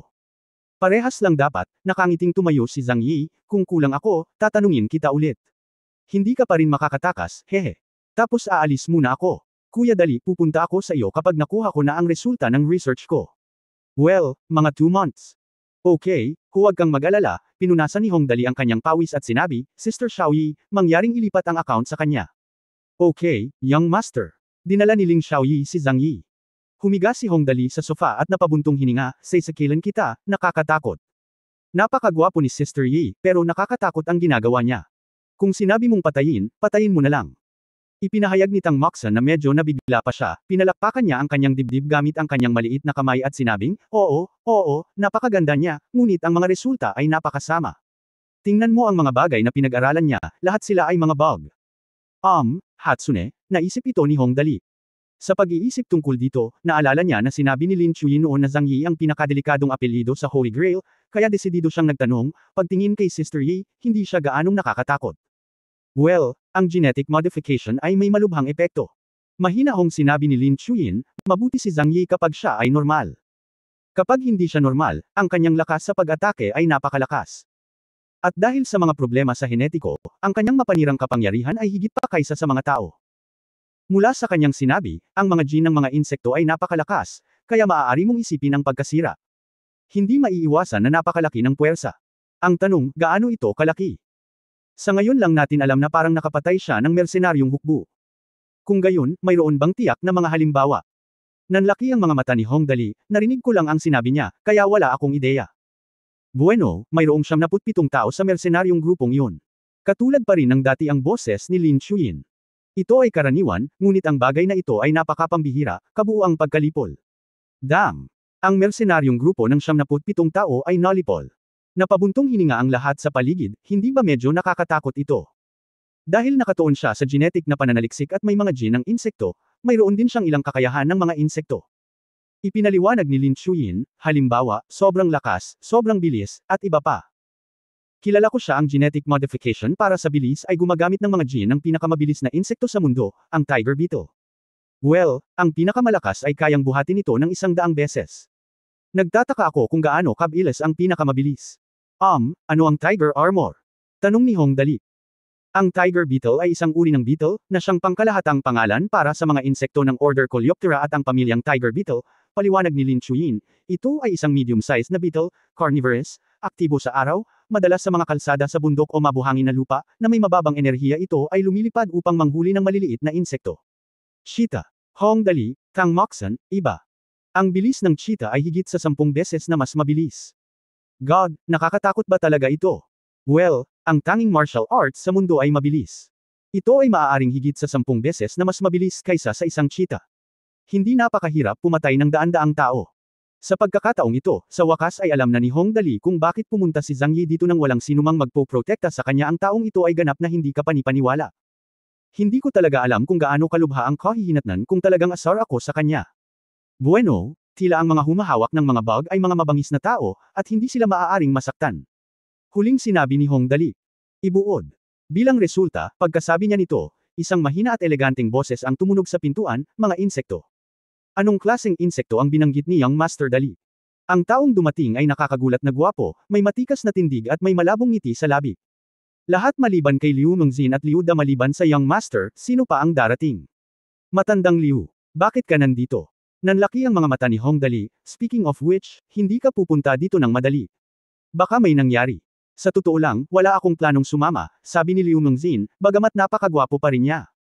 Nakaharap sa hangin ang makisig na puno ng jade, ngunit halata sa kanyang mga mata na puno siya ng pag-aalala. Narinig na lang niyang malungkot na sinabi nito, ang bagong Spirit Sword game na ito ay masyadong sikat. Pangatlong araw pa lang ito ng open beta. Sabay-sabay itong online. Umabot na sa 800,000 ang pinakamataas na bilang ng mga tao. Si Liu Mengzin ay dahan-daang umupo sa sofa at pinaypayan ang sarili habang nakaupo, sikat na sikat siya doon, ngunit ang aking kasikatan ay bumaba ng gusto dahil sa masamang panahon. Oo, hindi naman ganoon kainit, parang uminit. Sinasabi ko lang sa iyo, tumanggo si Hong Dali, kaya may plano ako, at malapit na itong dumating. Nandito ka na naman. Anong plano mo? Sa tuwing kumikilos ang taong ito, maaari niyang takutin ang mga tao hanggang sa mamatay. Si Liu Mengzin, na palaging kalmado, ay hindi makaupo. Wala ka bang binabalak na gawin muli, hindi ba? Talagang wala akong oras upang tumulong. Huwag kang mag-alala, tapat ako. Pagkatapos ay halos matakot si Liu Mengzin sa susunod na pangungusap, masyadong mainit ngayon, kaya gusto kong lumikha ng ilang artificial na madilim na ulap. Maulap, kaya mas malamig. Ahem. Si Liu Mengzin ay hindi natakot kay Hong Dali, at sinabing namumungay ang mga mata, ibig mong sabihin, naiinis ka sa lagay ng panahon. Masyadong mainit, kaya plano mong lumikha ng madilim na ulap upang harangan ang araw.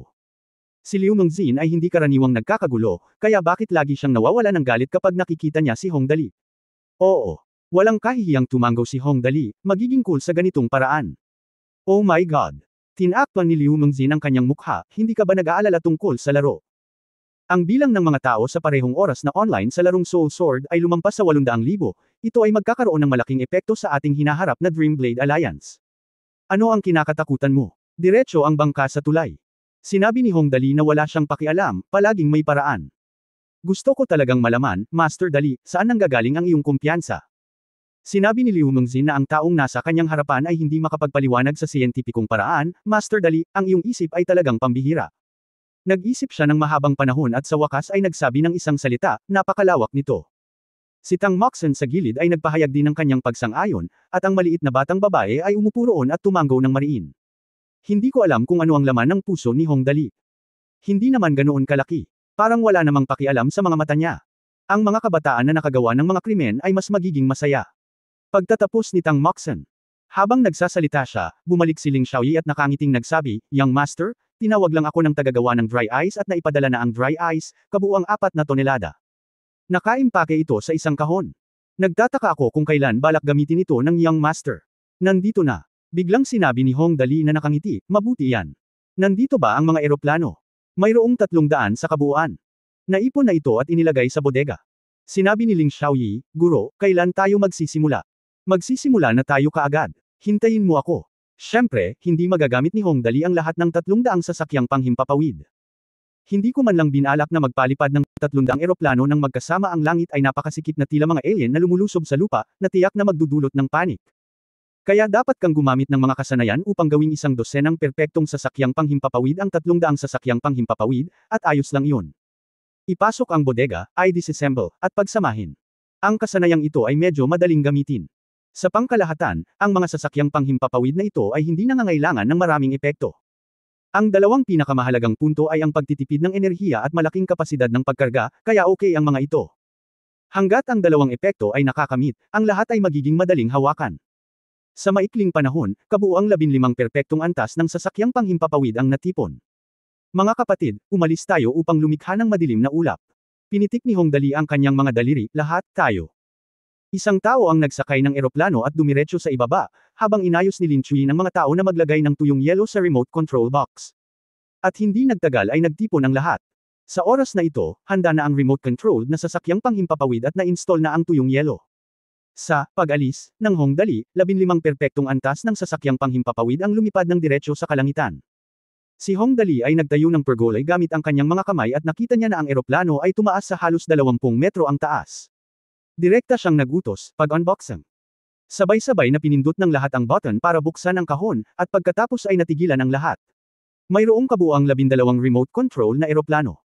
Direktang lumilikha ng 12 puting ulap sa kalangitan, ganap na natatakpan ang araw sa loob lamang ng ilang minuto. Syempre, tinakpan lang nito ang lugar kung saan nakatayo si Hong Dali at ang iba pa, ngunit sapat na iyon.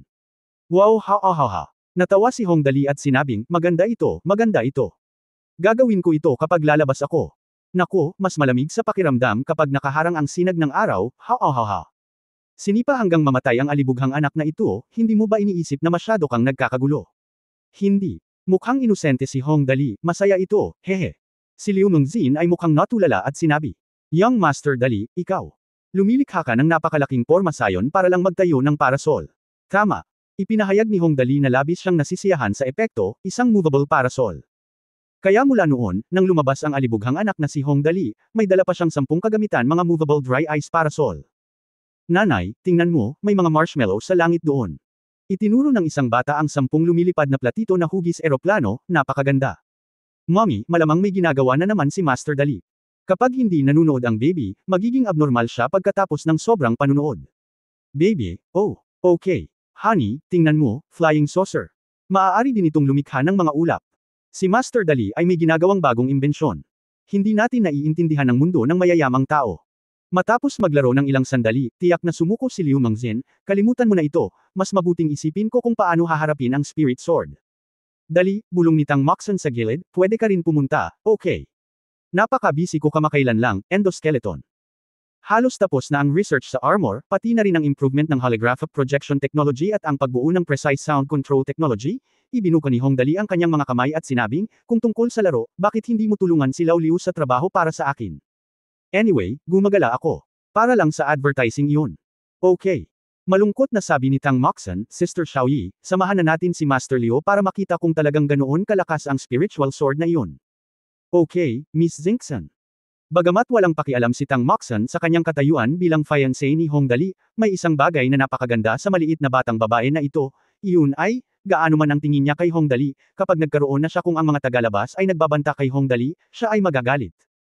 Ito ang standard sense of territoriality akin si Hongdali, kaya kung gawin ang lahat ng gusto niya, pero kung ang isang tagalabas ay manggugulo kay Hongdali, huwag mo akong sisihin sa pagiging bastos. Kaya ngayon nang marinig ko na sinabi ni Liu Mengzin na ang isang larong tinatawag na Spirit Sword ay nagbanta sa paparating na Dreamblade Tower Alliance ng Hongdali agad na nagalit ang batang babae, at dinala sina Ling Xiaoyi at Liu Mengzin pabalik sa tatlong partido. Lolo Game Studio. Master Liu, kumusta ang kasalukuyang sitwasyon? Nagbukas ng tatlong computer sina Tang Moxon, Ling Xiaoyi at Liu Mengzin at umupo. Nagtanong si Tang Moxon, ang bilang ng mga tao sa parehong oras ay lumampas sa 800,000. Hindi nagtagal, nakita ni Tang Moxon ang icon ng shortcut ng Spirit Sword sa computer dito, at nagulat siya, meron ba dito? Oo. Ipinahayag din ni Liu Mengzin ang kawalan ng kakayahan, mukhang nakuha na ang lugar na ito. Napaka-pessimistic ng sitwasyon. Alam mo, saan ang lugar na ito? Ito ang huling base ng Dreamblade Tower Alliance, ang base camp ng U. Ang lugar na ito ay nakuha, at ang mga kahihinatnan ay maaaring isipin. Sister Xingxin, nandito ka ba? Habang sinasabi niya ito, naubos na ni Lin Zixuan ang paglukso-lukso. Nang makita niya si Tang Moxon, diretso siyang tumalon sa kanya at nakangiting sinabi, Sister Xingxin, ano ang pinagkakaabalahan mo nitong mga nakaraang araw? Kayo, pinaglalaroan mo rin ba itong Spirit Sword? Sa sandaling lumabas si Lin Zixuan, nagtipon-tipon din ang kanyang mga baliw na tagasunod. Nang makitang si Tang Moxon at ang tatlo pa ay naglalog-in din sa larong Spirit Sword, agad silang nagkomento, naglalaro din sina Young Master at Madam ng Spirit Sword, nakakamangha. Oo, sikat talaga ang larong ito. Ang Dragon Language Continent ay nasa isang estado ng pagbabago. Ang larong ito ay napakapopular kamakailan. Hinayla ni Tang Moxon si Lin Zixuan para maupo at tinanong, Zixuan, ano ang ginagawa mo? Naglalaro ka rin ba nitong Spirit Sword? Oo, tumanggo si Lin Zixuan, nabalitaan namin na sikat ang larong ito, kaya nagpasya kaming laruin ito ng magkasama, ngunit sa palagay ko okay lang talaga, hindi masama. Oo, lahat ay naglalaro ngayon, at level 35 na ako. Si Lin Zixuan ay isang henyo sa paglalaro. Kung mayroon siyang anumang mga komento tungkol sa laro, ito ay ganap na maaasahan. Kaya naman curious na nagtanong si Liu Mengzin, Zixuan, sabihin mo sa akin, ano ang pinagkaiba ng larong ito sa Dragon Language Continent? Lagi kang naglalaro ng Dragon Language Continent dati, di ba? Oo. Nag-isip sandali si Lin Zixuan at nagsabi, ano ang pinagkaiba? Ito ay medyo simple. Ang Dragon Language Continent ay nakatutok sa PK, dahil ang mga graphics ay simple at ang mga graphics ng Spirit Sword ay mas mahusay. Mas marami ang mga apelyido, at mas maraming mga sub-profession. Ang pangunahing bagay ay ang mga ito ay napakarilag. Ito ay tiyak na hindi maihahambing sa Dragon Language Continent ay hindi normal, dahil ang Dragon Language na Sword ay hindi normal, dahil ang Dragon Language Continent ay hindi normal, dahil ang Dragon Language Continent ay hindi normal. Iyon lang, Liu. Natural na alam ito ni Mengzin, kaya dapat niyang hukayin ang mas malalim na dahilan, ano sa tingin mo ang pangalan ng laro ng Spirit Sword? Mas maganda bang maglaro kaysa sa Dragon Language Continent? Hehe, Kuya Liu, nagsasabi ako ng totoo, ayaw mo bang marinig? Napaka-inosente ng ekspresyon ni Lin Zixuan, kumikislap ang malalaking mata, napaka-cute niya, medyo luma na talaga ang Dragon Language Continent kumpara sa Spirit Sword, kaya ang Spirit Sword Rise ay normal lang. Ang gameplay, graphics, at iba't ibang sistema ay mas mahusay kaysa sa Dragon Language Continent. At least masaya kami sa paglalaro nito ngayon. Well, parang napakalakas ng Spirit Sword na ito. Hindi ko ito masyadong pinansin noon. Nang marinig ang sinabi ni Lin Zixuan, medyo nanlumo si Liu Mengzin, ngunit alam din niya na normal lang na ma-update ang mga laro. Mas nag-aalala siya ngayon tungkol sa Dreamblade Tower Alliance, Zixuan, ano sa palagay mo? Alin sa dalawang laro, Spirit Sword at Dreamblade Tower Alliance, ang mas maganda? Ang Dragon Language Continent ay kasalukuyang may foregone conclusion na hindi nito kayang talunin ng Spirit Sword dahil sa mga pangunahing dahilan, kaya ang pinaka-inaalala ni Liu Mengzin ay ang paparating na laro. Dreamblade Tower Alliance, ito ang focus ng kanyang trabaho sa hinaharap. Ang dalawang larong ito. Saglit na nag-isip si Lin Zixuan, umiling at sinabi, sa kasalukuyan, ang laro ng Dreamblade Tower League ay mas maganda at mas nakakapanabot na laruin. Ngunit Brother Liu, ang pinakamalaking problema ngayon ay ang Dreamblade Tower League ay mas mahirap laruin. Kami ay walang problema sa paglalaro nito, ngunit ang ilang mga tao na hindi naglalaro sa lahat ng oras ay mahihirapang laruin. Well, sa madaling salita, hindi ito lalampas sa 1 PM00. Hindi mapaglaro. Pagkatapos ng lahat, gustong isulong ni Liu Mengzin ang Dreamblade Tower League bilang isang mapagkompetensyang laro sa hinaharap, kaya sa simula, ang setting ay gawing mas komplikado ang laro. Ngayon pagkatapos sabihin ito ni Lin Zixuan, biglang natuwa si Liu Mengzin. Sampal sa hita kung mas mahirap gawin ang laro, mas mahirap itong gawing popular. Naiintindihan ko, saglit na nag-isip si Liu Mengzin at sinabing, babalik ako at hihilingin sa departamento ng teknikal na bumuo ng mga paraan upang mabawasan ang kahirapan ng operasyon. Talagang napakahalaga ng sinabi mo. Hehe, oo naman. Oo. Sa oras na ito, nakita ni Lin Zexuan na sina Tang Moxon, Liu Mengzin at Ling Xiaoyi ay nakalogin sa laro, itinuro ang screen at nagpapaliwanag, Sister Zengxen, tingnan mo dito, napakasimpleng gawin ito, masasabi mong ikaw ay tanga. Lahat ito ay pwedeng laruin, at ang mga graphics ay talagang maganda, tama. Pagkatapos ipasok ang Spirit Sword, ang character login interface ay ipinapakita sa simula. Hindi sa banggitin ng anumang bagay, ang background lamang at mga hugis ng karakter, mararamdaman nito ni Tang Moxon ang malaking pressure na dulot ng laro. Napakaganda ng mga larawan at ang mga karakter ay nasa pinaka-perpektong sukat. Masasabing sa pamamagitan lamang ng pagtingin sa larawang ito, lubos na maiisip ang kasikatan na may dudulot ng larong ito. Ngunit hindi lang iyon, itinuro ni Lin Zexuan ang isang maliit na icon sa interface, Sister Zengxen, tingnan mo rito, maaari kang lumikha ng iba't ibang mga detalyadong feature para sa mga karakter, tulad ng pagpapalit ng hairstyle, facial features, kulay ng balat, at maging kahit na ang hugis ng facial features ay maaaring baguhin ayon sa mga kinakailangan ng player. Totoo talaga. Ayon sa pagpapakilala ni Lin Zexuan, si Tang Moxon ay lubos na nabigla nang makita niya ang sistemang ito. Ganoon. Isang character setting system ay isang bagay na hindi niya kailanman naisip. Noong naglaro siya ng Dragon Language Continent kasama si Hong Dali noon, hindi masyadong humanga si Tang Moxon. Ngayon nang makita niya ito, naramdaman na lang ni Tang Moxon na natural para sa Spirit Sword na magkaroon ng napakalaking kasikatan. Pagkatapos ng lahat, para sa mga online na laro, ang visual na kalidad ay isang napakahalagang aspeto. May kasabihan na ang mga detalye ang tumutukoy sa tagumpay o kabiguan. Ang Spirit Sword ay kayang gawing perpekto ang bawat detalye, talagang kamangha-mangha. Hindi nagtagal, lumikha si Tang Moxon ng isang karakter. Ito ay isang magandang babaeng duwende na may mahabang talas na tainga, maputi ang balat, at magandang mukha. Pinangalanan niya siyang Haoming Moxon. Matapos piliin ang kanyang karera bilang isang mamamana, pumasok siya sa laro. Pinangalanan ni Ling Xiaoyi si Haoming Xiaoye, isang propesyonal na pastor. Matagal na nag-isip si Liu Mengzin, at sa wakas ay nakabuo ng isang nakakainis na pangalan, Wild Boar Looking for Food. Tumingin si Tang Moxon at iba pa kay Liu Mengzin na parang nakakita ng multo, napabulala si Lin Zexuan mula sa gilid, Brother Liu, ikaw talaga siya ay isang kahabag-habag na tao. Hindi ko mapigilan. Walang magawang ibinuka ni Liu Mengzin ang kanyang mga balikat, kailangan kong itago ang aking pagkakakilanlan. Bueno, talagang walang paraan para i-connect ng sinuman si Liu Mengzin dito, me. Kumakain ng wild boar, mukhang matagumpay ang kanyang paraan ng pagtatago ng kanyang pagkakakilanlan. Kung nais ni Yu daw na talunin ang kalaban, kailangan muna niyang maunawaan ang kalaban. Pumasok ang tatlo sa laro, at pagdating sa Novice Village, agad silang nagulat ang napili nilang server ay ang ika-75 server na ng Spirit Sword na binuksan nitong nakaraang 2 araw, ngunit masikip pa rin ang Novice Village, at sa unang tingin ay may mga tao sa lahat ng dako. Tiyak na mas marami ang mga tao kaysa sa mga halimaw, at ang buong server ay puno ng mga taong sumisigaw upang bumuo ng isang koponan upang labanan ang mga halimaw at mag-download ng piitan. Ate Zengxen, nasaan ang kapatid kong si Dali? Bakit hindi siya dumating? Si Lin Zexuan ay mahusay na nag-login sa laro, pinili ang kanyang sariling karakter at pumasok sa laro.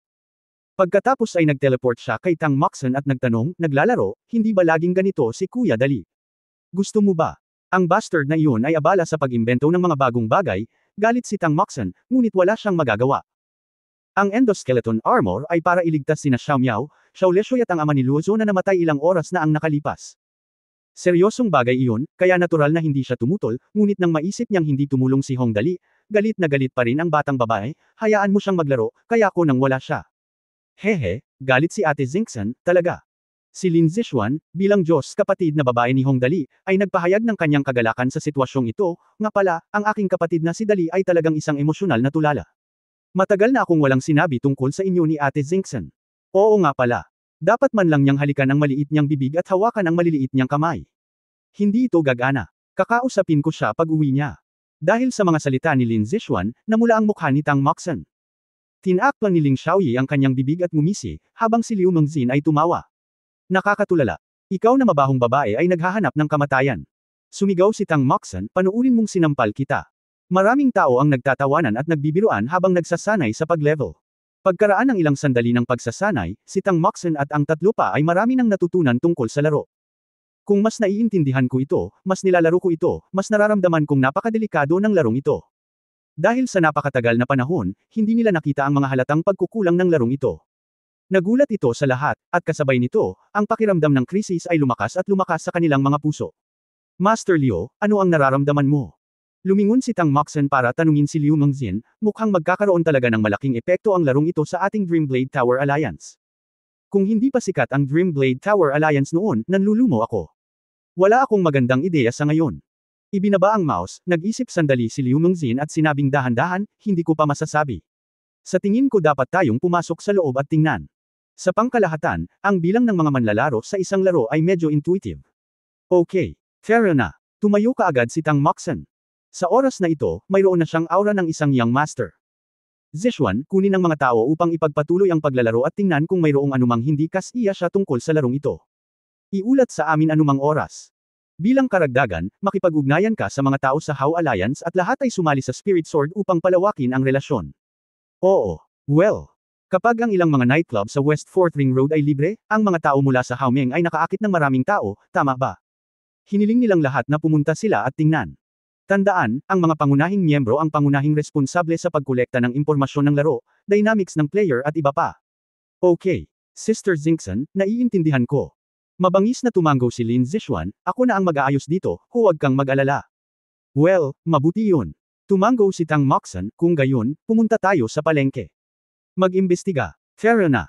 Kaagad, pumunta si Tang Moxon sa laboratorio sa ika-4 na palapag at tumawag ng 2 aso. Kasama nina Ling Xiaoyi at Liu Mengzin, nag-makeup lang silang tatlo at nagpalit ng anyo. Pagkaraan ng ilang sandali, ang 5 ordinaryong tao ay dahan-daang lumabas sa Chenwei Building. May bar ba malapit sa Chenwei Building namin? Sinabi ni Tang Moxon na wala siyang ideya kung nasaan ito ang batang babae ay karaniwang nananatili sa Hongdali buong araw, kaya halos hindi pa siya nakakapunta sa bar, kaya ngayong nasa labas siya sa mga lansangan, Tang Moxon walang ganap na konsepto ng kapaligiran sa paligid. Hindi ko rin alam. Si Liu Mengzin, nagwapo pa rin pagkatapos ng pagbabago, ay nagkibit ng balikat, hindi ako kadalasang pumupunta sa mga lugar na ganoon. Sa kabutihang palad, ang dogleg ay napaka-epektibo pa rin. Hindi nagtagal, pinahinto siya ng paa ng aso na si Li ang 2 taxi, master driver, pumunta ka sa pinakamalapit. Kita mo, ito ang karunungan ng masa pagdating sa pag-unawa sa kapaligiran, ang mga taxi ang pinaka-epektibo. Makalipas ang 10 minuto, tumingin si Tang Moxon sa bar na pagmamayari ng pangalan ni Hongdali at walang imik. Naagrabyado pa rin ang driver, ito ang pinakamalaking bar dito sa West 4th Ring Road. Talagang hindi kita niloko. Forget it, sikat si Hongdali. Ang pumirma nito ay dapat nasa ilalim ng pangalan ng Hongdali, may ilang tao kaagad na pumasok. Sa sandaling pumasok siya sa bar, lubos na naunawaan ni Tang Moxon kung gaano kalakas ang kanyang kalaban sa pagkakataong ito. Pagkatapos ng pagpapalawak, mayroong kabuuang 300 mga computer sa buong bar. Ang isang mabilis na sulyap ay nagpapakita na hindi bababa sa 85% ng mga manlalaro ang naglalaro ng Spirit Sword. Sa madaling salita, ang bahagi ng Spirit Sword sa gaming market ay umabot na sa hindi bababa sa 70%. Ito ay isang konserbatibong pagtatansya, pagkatapos ng lahat, marami pa ring mga tao na naglalaro ng iba pang mga laro sa bahay.